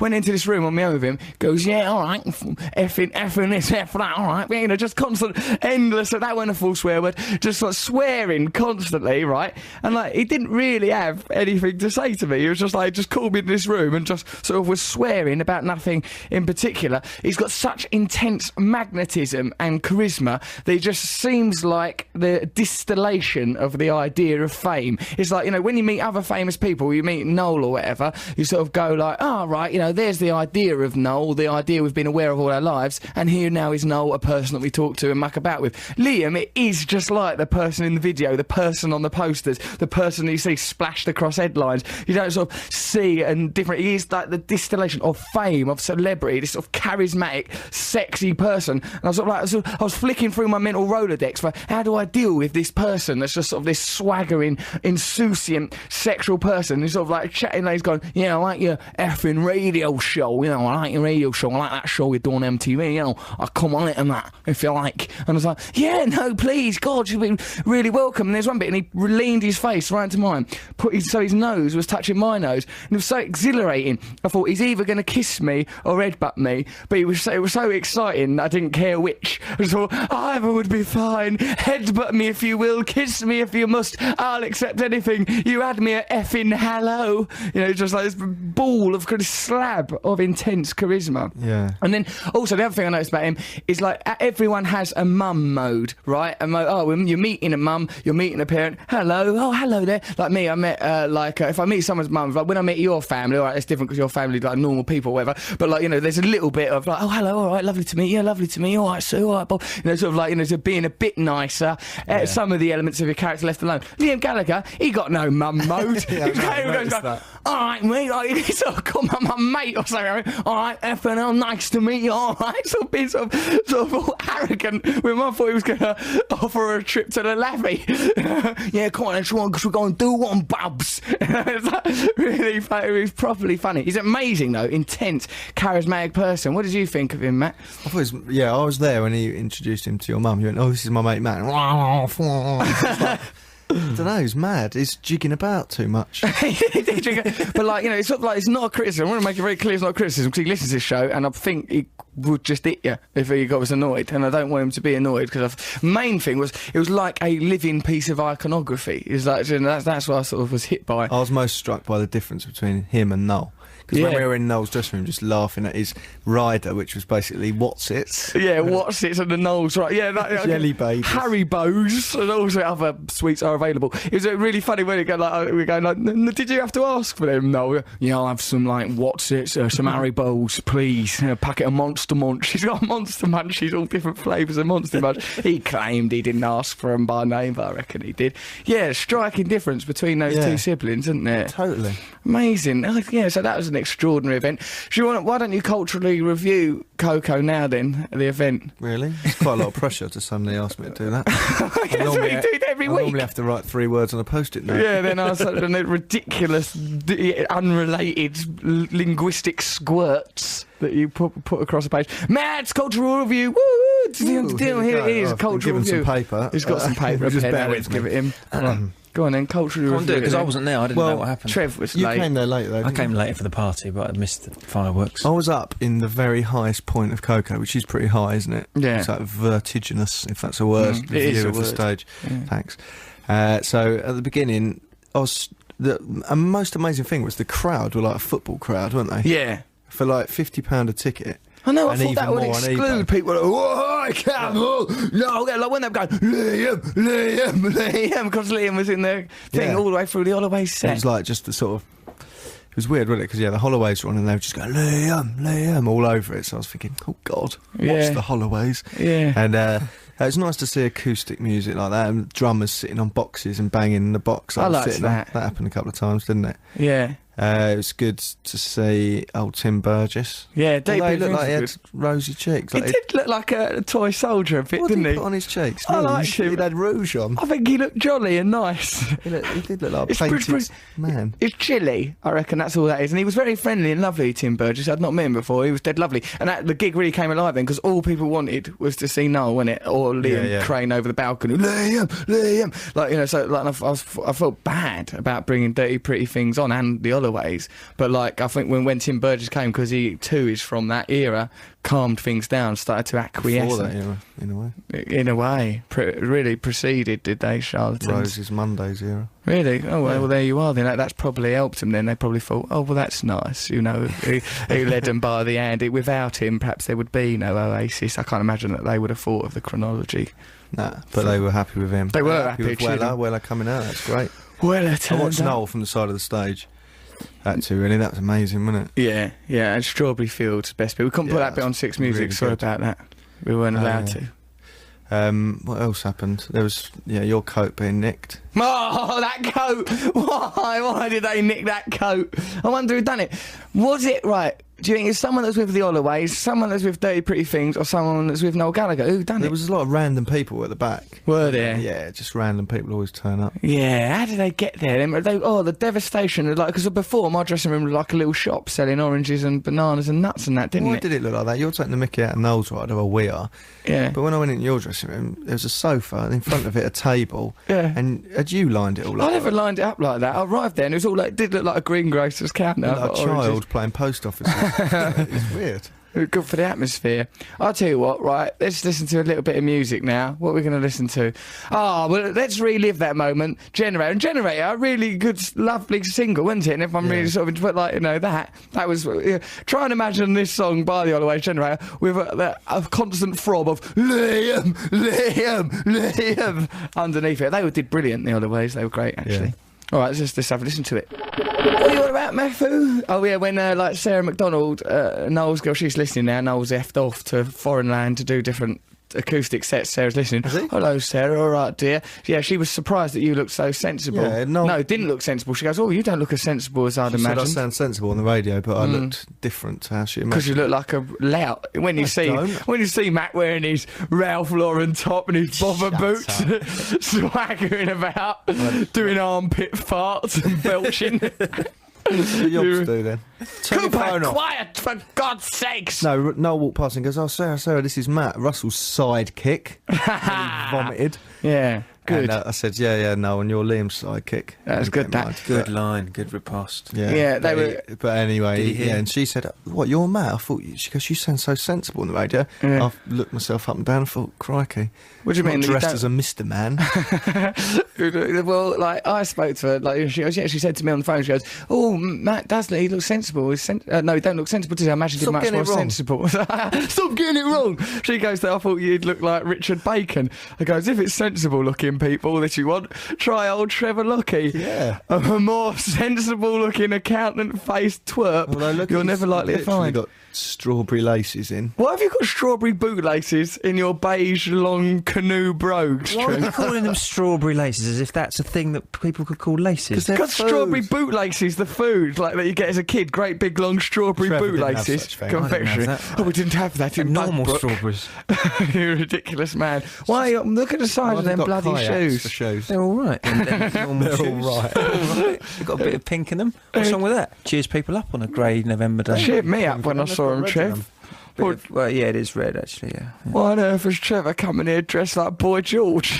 What an odd way to announce a change. I'm wearing his some nice sexuality. shoes. That's all. I like the way you always got your shirt just so there's a tuft of hair coming out the belly. There. Is it like love, that? it's a Do you lovely actually touch. like that? I Little like belly that. tuft. I- You don't like that? Lucky. That's all right. This is our last day of our last ever sex music show. Oh, we've had some good times, though, haven't we? Show. Sex music, I don't know. What's wrong with you? I don't know why I would make that error. But yeah, come on, let's reminisce over some of the good times we've had. Oh, we've had Don't some be good sentimental. times. Don't look back. Oh, Never we've look had back. some good times. What was the best bit? Oh, do you remember when we used to go eat your fudge, Trev? Oh, those are the happy days. Of course, when we're on Radio 2, we won't be able to do childish things like go eat your fudge, Trev. Will we, Matt? No. And what, we won't be able to do things like, what other things won't we Make be able the to do? newsreaders say words. Oh, we won't be able to do that on Six Music. Right, when there's a news in a minute, Catherine Cracknell, we want Catherine Cracknell to go, yeah, some bloody old And news. she's not allowed to do it with her mouth. No, she got to pick an orifice. Oh, Russell. Oh, cow, no, what have I You done? won't be able to do that on Radio 2. Do you know what? We have to turn Won't be able up to do that on Radio 2. We have to all wear suits. We'll be wearing do, don't we? suits. To wear suits. We've got Reefian broadcasting ideals will be observed. We've Where got you to going with elevate that? and Reefian? educate. Reef, Lord Reef, who's saying that it's the duty of broadcasting to elevate the listener or When the did viewer. you ever hear that? I just heard, you know how I'm good at, if I hear something, using it forever to make me sound cleverer than I am. Really? It's one of those. Was It's- that if you part say of that in front of Part of your Jens, contract on Big Mouth. elevate people. When I signed up to do Big Mouth and E4, people made it very clear that I had a duty. He had this to huge educate. manifesto and this massive folder. He was thumbing through it at the beginning. Blimey, must say Ball something. Tinkle, wanna try? Lord Reef. Listen, anyhow, right, come on. Don't be sentimental. It makes me. I don't like saying I goodbye. know, that's because you're afraid of your own emotions and your No, I'm actual not. self. You are. Look, I'm you not. sat there in your muscle vest. You're afraid of who you I've actually been to are. the gym. Cuddling yourself into a stupor with a stranger, I'm not rubbing most my finger likely. Like that. What have you Right, been I thought doing? You were saying I was sitting there cuddling myself. No, you're not Just nearly cuddling yourself pinching my own now. finger. I don't like sentimentality. Why? It's not sentimental. Because you're afraid of is it. You know when you leave a job and they buy you a present, they'll gather Yeah. around your desk. I hate that. Oh yeah, remember Well, when no you had one's to do gonna that do MTV? You goes, Russell, will you come stand near me, please? He made me come and No, stand near 'cause you. I needed Russell to sort of present my leaving. Hello. Okay, so Matt Morgan's going to be leaving MTV. We've had some great times with Matt Morgan. Can't remember his specific ones because he's normally lazing about in bed, not really contributing, doing the absolute bare minimum amount of work That he can time do you were without being lazing about sacked. in bed, high on drugs, and missed a broadcast, and I got tricked into admitting you were on drugs. Do you remember that? Oh yeah, because they goes, we all know Russell's off his head on drugs. Oldest trick in the book. Oldest that trick. teachers use. What was it? Someone came up to me and goes, because he missed doing this afternoon. What was it called? Select children's phoning show. And he So I was didn't laying turn in up. bed, Yeah. dragged So they had out to of my phone brain up some box. sort of presenter at the Yellow Pages or something. And then, so they came up to me, knowing I was friends with him, and said, "Look, we know Russell's on heroin. Is he? No, look, we know Russell's been on heroin. Is that why he's late?" And I went, "Yeah." You silly sod. And they went, "What? He's on heroin?" I went, No! You said it. And then I bought you that Seinfeld book, didn't I? Oh yeah, but that's so I feel to say sorry. I shouldn't have been saying sorry. Sorry, I've given away the fact that you take heroin and then present children's shows. Matt, how dare you tell people that these children's programmes are presented through a fog of heroin?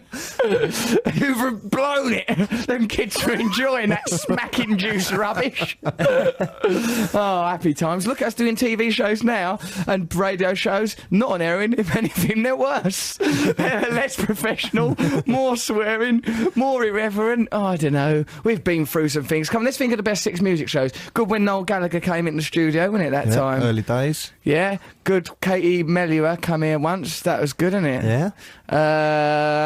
That's it. Papini sisters. The Papini sisters, who were meant to be the lovely Papettes, girls. fancied them. Don't They were say that. nice. I know, no one minds. They were brilliant. We were Who nice. else have we had in here? I can't really think of anyone. Mainly just loads and loads of female Luke, fans, friend of the really. show, Luke. Luke Oh, came in, didn't oh, the people that do the website. Oh, Christ. he? All the embryonic Mark Chapmans. Don't call them that. They're that give them fan base. ideas. They look after us without them wearing nothing. Catcher in the Rye presents.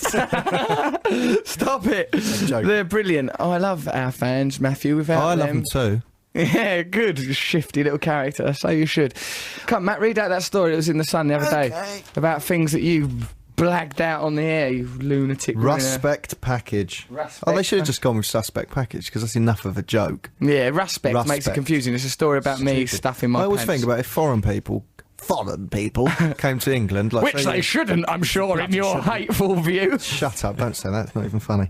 Right? If a Spanish person came to England and read the Sun, they'd think Ruspect package. They'd They be might trying to look up the word Yeah, Ruspect. exactly. I always worry about this. Do You you? might look it up in a dictionary and think, "Oh, what is this word?" Is that why you've become such a keen fan of Oswald Mosley? If they don't come here, they won't be worried. My words. It's far, far Don't say that. simpler. People will believe that. No, of Especially me course. sat here in a I think muffled it's really vest. obvious from this show that we are totally inclusive, right? There are many bad things about us. I'm vain. Don't Matt's lamp lazy. up- What? Trevor's an absolute goon. But one thing for sure, we're very inclusive. We're loving, honest, Liberal. open, liberal people who love anyone. We're dead open-minded and trusted and not Absolutely. trusting and naive. Oh, so yeah. say what you will about us. Say we're unprofessional. Don't sound say lazy, we're though. drunk on air. Matt is a bit lazy. Say what you like, but you know we are inclusive and don't give a Absolutely. monkeys about nothing. Go on then, Matt. Read this thing. Ruspect package. Russell's got a small penis. It's lovely and delicious, my dinkle. I don't know. Oh, what- I don't know what it tastes like. Don't say that. It is delicious and it's a gorgeous size. It does vary a lot in actually size. I'll exactly the say same. that. Goes up William. and down, doesn't it? It's yeah, it is. It's just the proportions are like like sort of mine is in different areas. What? Well, I've more in the shaft, you've more at the tip. I've more in the shaft than you. Come on. Listen, might think- let's get this off our chest because on Radio 2 there'll be no more talking about dinkles. Get your willy off my chest. People are going to wonder how we've seen each other's willies. Probably they Back in the won't. day. They'll assume that that's from the numerous threesomes we used to It was do. a more Well, Ridiculous way to live our Mentioned lives. that, actually, Thank read it, God mate. we've grown up. Don't have any threesomes Silly anymore. business. Awful. Come on, read this Ruspect All right. package. Comic Russell Brand stuffed socks in his pants. We mentioned this last week, thankfully. How long did it take him to pick up on it? Sunday to Friday. That's Sunday pretty to good for Friday. saying Yeah. it. He puts socks down his pants. We all know that. David Williams has got a big willy. Russell's jealous. The best bit is where I say, you couldn't help seeing he had a big willy. I saw Russell flinch when he saw it. They've put that. They've put that verbatim in the sound. Give it to me, because I'm an expert at deconstructing media. Do not judge me, son. I'm like Essex's Noam Chomsky, I am. Right, what? Right, so Ruspec Package, they've nicked that from this radio show, but they've done it quite well. For the first time ever, a tabloid newspaper has quoted verbatim the person that said it. Right? That's because I said it, and they think they haven't had to... They've not had to make something up, because you've given them, the artillery to destroy me. Comic Russell Brand stuffed socks down his pants to make his manhood look bigger. Manhood. Has anyone ever said that? Where's me? Don't kick me in my manhood. Go to the doctor, probably in my manhood. And what about if a child said, Mummy, my manhood went stiff. I'm worried about my manhood. Funny thing to say. Yeah. Look, and then this. Russell, 31, left, admitted boosting his package after being impressed by fellow funny man David Williams' crown jewels. Careful of me crown jewels.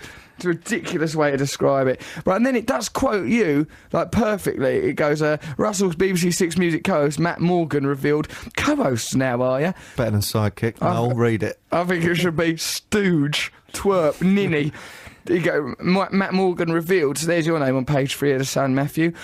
David pulled his shorts up really high and you couldn't help but notice he had a big willy. I saw Russell flinch when he saw it. And that is like verbatim. Normally, they mangle those things to make it more embarrassing.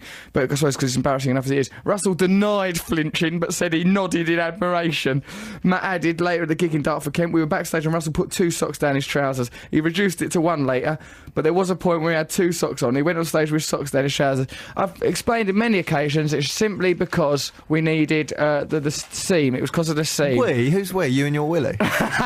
Yes, me and my own willy. What do you mean we? Me and little Dennis who lives down my trousers. What do you call your willy? I don't really give it the general, the emperor, things like that. General Zod, emperor, yeah.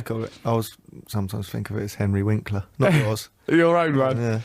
So you call it Henry Winkler? Got to go to the news. Why don't you, Catherine Cracknell, get Henry Winkler into the news?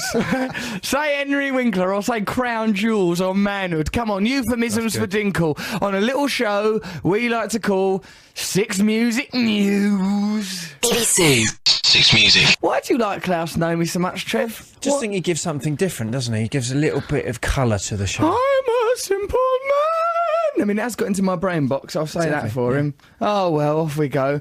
Who was playing the music at your gig in Dartford, says Lucian Kent. Well, it was Dirty Pretty Things or Libertines, I imagine. Don't you have a CD that you go on to? Yeah, oh, right, they go right on to famous international Playboy without a trace of irony. It is ironic, of course, it's the whole thing's ironic, for God's sake.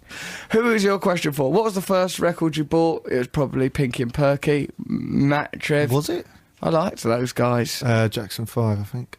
Oh, going back to that padded trousers. Oh, thing. Yeah, go on. My mum said that in the Daily Mail she read that you can buy padded pants, like booster pants.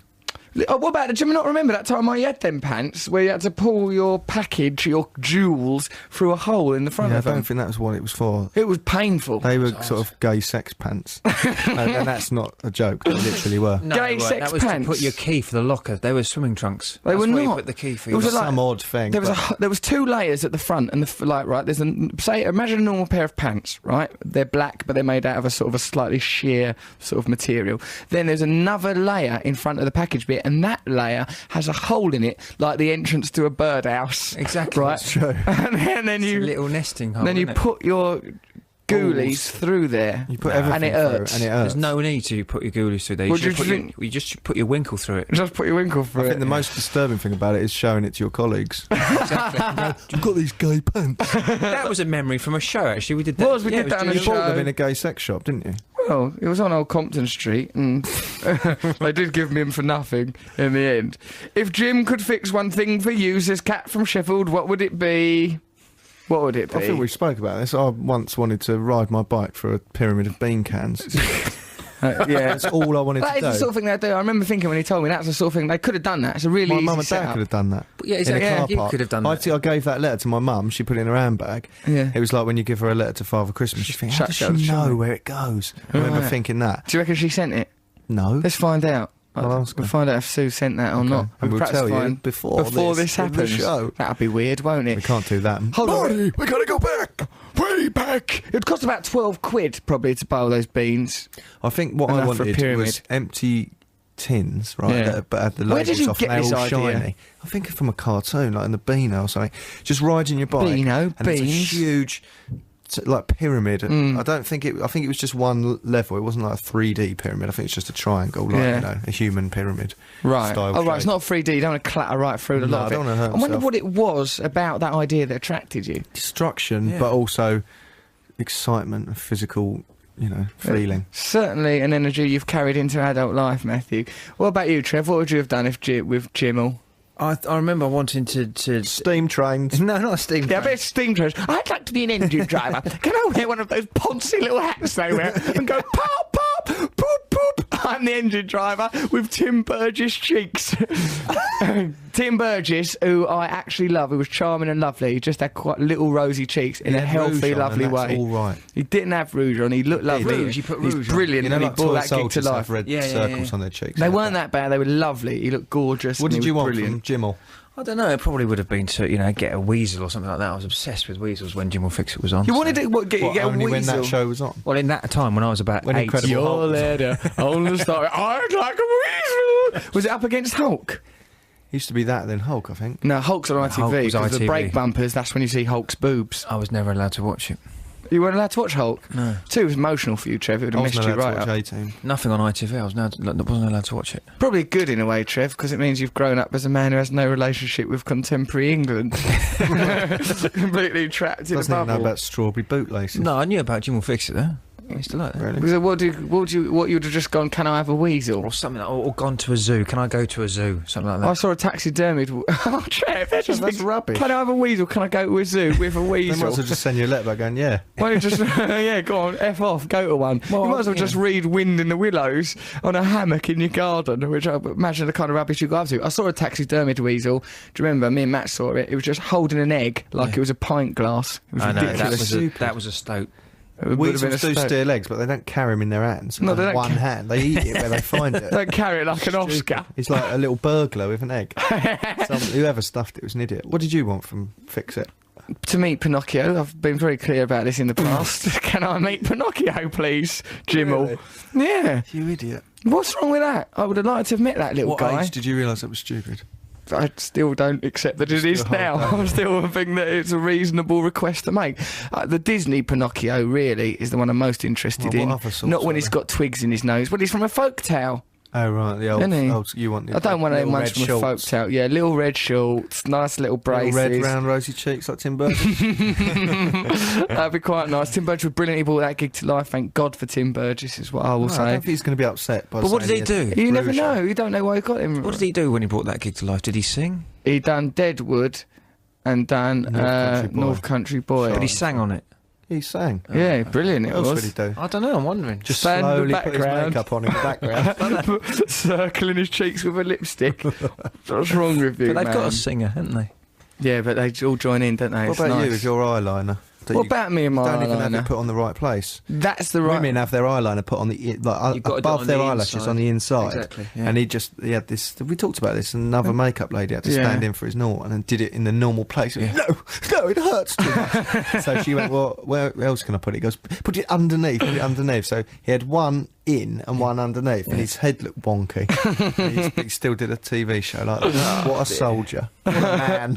Trevor turned up at a gig the other night, all smothered in makeup like Widow Twanky. I wasn't smothered in makeup. You should have seen him I had come. mine on the inside of me eyelashes. You'd have been proud of me, Matt. I He looked wore ridiculous. eyeliner once. It was a right mistake because I got up in the morning, went to the gym, and the man Jose who teaches me, well, doesn't teach me, but he's in. What is that you and like a Jose get trainer. up to He in that fancied gym? you. No, he walked past me and looked really disappointed. He looked in my eyes and looked really disappointed. Does I was it? on the cross trainer, smiling at him, with ladies' makeup on. Looked all right the night before. Grinning from the It cross looks better trainer. actually the morning after, I think, sometimes. Trevor, What kind of odd things you say? I think it does. You're He's talking about my eyeliner. Very close. The two of you sit cuddling away, crying the way through the night. Why were you wearing eyeliner the other night? Because I thought it would be a good thing to do because I was on a big stage and I just thought it'd be, No, be honest though. Come on, Trev. Well, it was Halloween. Yeah, they're all Two very excuses, saucy. neither of them believable. Finn Conduct, that's a good name, isn't it? Finn Conduct That's from not a Southampton goes, what is the worst thing you've done to each other? Interesting. God, well, Matt on a daily basis disappoints and lies to me in ways that are hard to you're meant to imagine. answer for yourself. What's What? the worst thing you've done? Worst thing I've done to Trev? Well, You can't repeat that because then you'll just be doing it again. what was the worst thing I've done to Trev? It's something you did on the... Oh yeah, on the radio show. yeah. Oh, it's a shame we can't say it. It's the last show, please. No, Russell. All right. Well, it was quite bad when I made him walk through London home from a gig the other night. Did you? We'd driven all the way home from Bristol. It was very, very tiring. It was, we'd got up early to do a radio show. We'd been gigging the night before. We were knackered.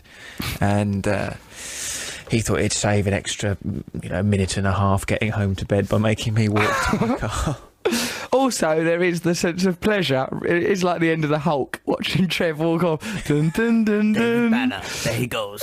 Trevor Lock, there he is, walking through the streets. He's done another gig. Who knows when we'll see him again? Dun, dun, dun, dun, If I get a dun. cab home with Russell, even if it's the wrong way to go, he'll have to go to his house first. No, not if it's the wrong way. Not if we had to go through Very your wretched archway borough. Well, I would live about 2 minutes away. Hampstead, lovely, posh. Archway keeps it real. Well, keeps what real? So the poverty will Quite continue. scary where you God. live. We're all the way. I did a gig opposite your house on the night of Coco. What pub? That Drama Monkey. You did a gig in there? Unbelievable. Even I don't go in there. Absolutely terrifying. Even I, a man who wears a vest in broad daylight and wears makeup in a gym. You're the last person who should go in there. What's wrong with the Drummer Monkey Cockatoo Well, I Lock? went into the toilet and there was a man doing substances off the back of his hand. Oh, In dear. broad Because you'll get that. What were those raided and then substances? Oh yeah, it wasn't in that pub, it was in another pub in my imagination. You, the man doing the substances. Imagining pub. Sat alone in your ridiculous house where the kitchen looks like a 1920s pantry. Your ridiculous Wendy house you live in. Where all weird pictures from the old days. Anyway, don't mock me. I remember twice in the last week I've had to come and stand near you in case you were going to get beaten up. When? Knoxville. No. Gallagher. Gallagher was never going to beat me up. He was being really I know, but I thought sexually it was like, overt and his head was friendly. right in your face. I thought, hang on. That was my favourite bit. I would have just said, is he trying to beat you up? Yes. Okay. There's a beaded curtain in the way. It was, it would take me ages to get in there. And anyway, you standing nearby watching through beaded curtains Keeping an eye while out I for get you. beaten up so that I you could wouldn't have help let give that a happen. realistic account of the attack.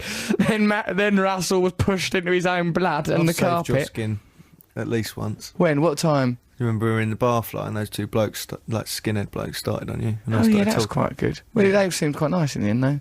Well, only because I told them to leave you alone. I liked them. They were a lovely couple of skinheads. They came running over me. Matt, I'm going to get beaten up. You've got to help me. That's Go with me. ridiculous. Give yourself to them. I think I'm good in fight situations. I like to stand up for He's myself. very good at kickboxing, actually. When we used to do kickboxing, I was more of a sort of solid boxer type. Russell was a big flamboyant, wheeling windmill of I'm a like man. a deity. You should see me flicking around blows through the air. Okay. But no, I mean, when a fight thing happens, I do stand. I don't go. I'm sure you'll be, yeah. I just go. All right, here comes the fight. Then I don't back down. No, I can't in imagine the you words of backing Tom That's Betty. not a martial skill, is it? All right, here comes the fight. Then. Okay, all right, here we go. Here comes the violence. I've been in quite a lot of fights, and I always do remarkably well. Except once when I had to hide in a hedge in Southend for about 3 hours after getting beaten up by some skinheads. Bloody skinheads. Just sat in some edges.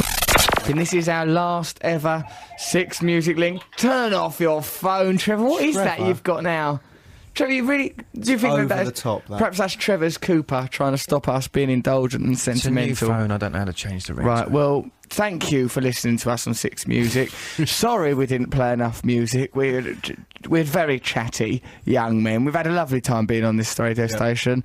I've enjoyed it enormously. We've learned more about radio. I still don't know what them buttons do, but you know what they all do, don't you, Matt? Pretty much all of them. Pretty much apart all from of- this red one here. We'll try that red button in a second. What about you, Cocky Locky? Well, it's been a fascinating experience. I'm still, confused by it all, but I know how to point into the microphone now. We've and learned a knock lot. Things, turn my phone off. Yeah, Well, that that's- doesn't work, does it? no, even that My you've not phone learned in your never last interrupts. Never. Radio 2 will not have that. Oh, they won't This mind. is the BBC.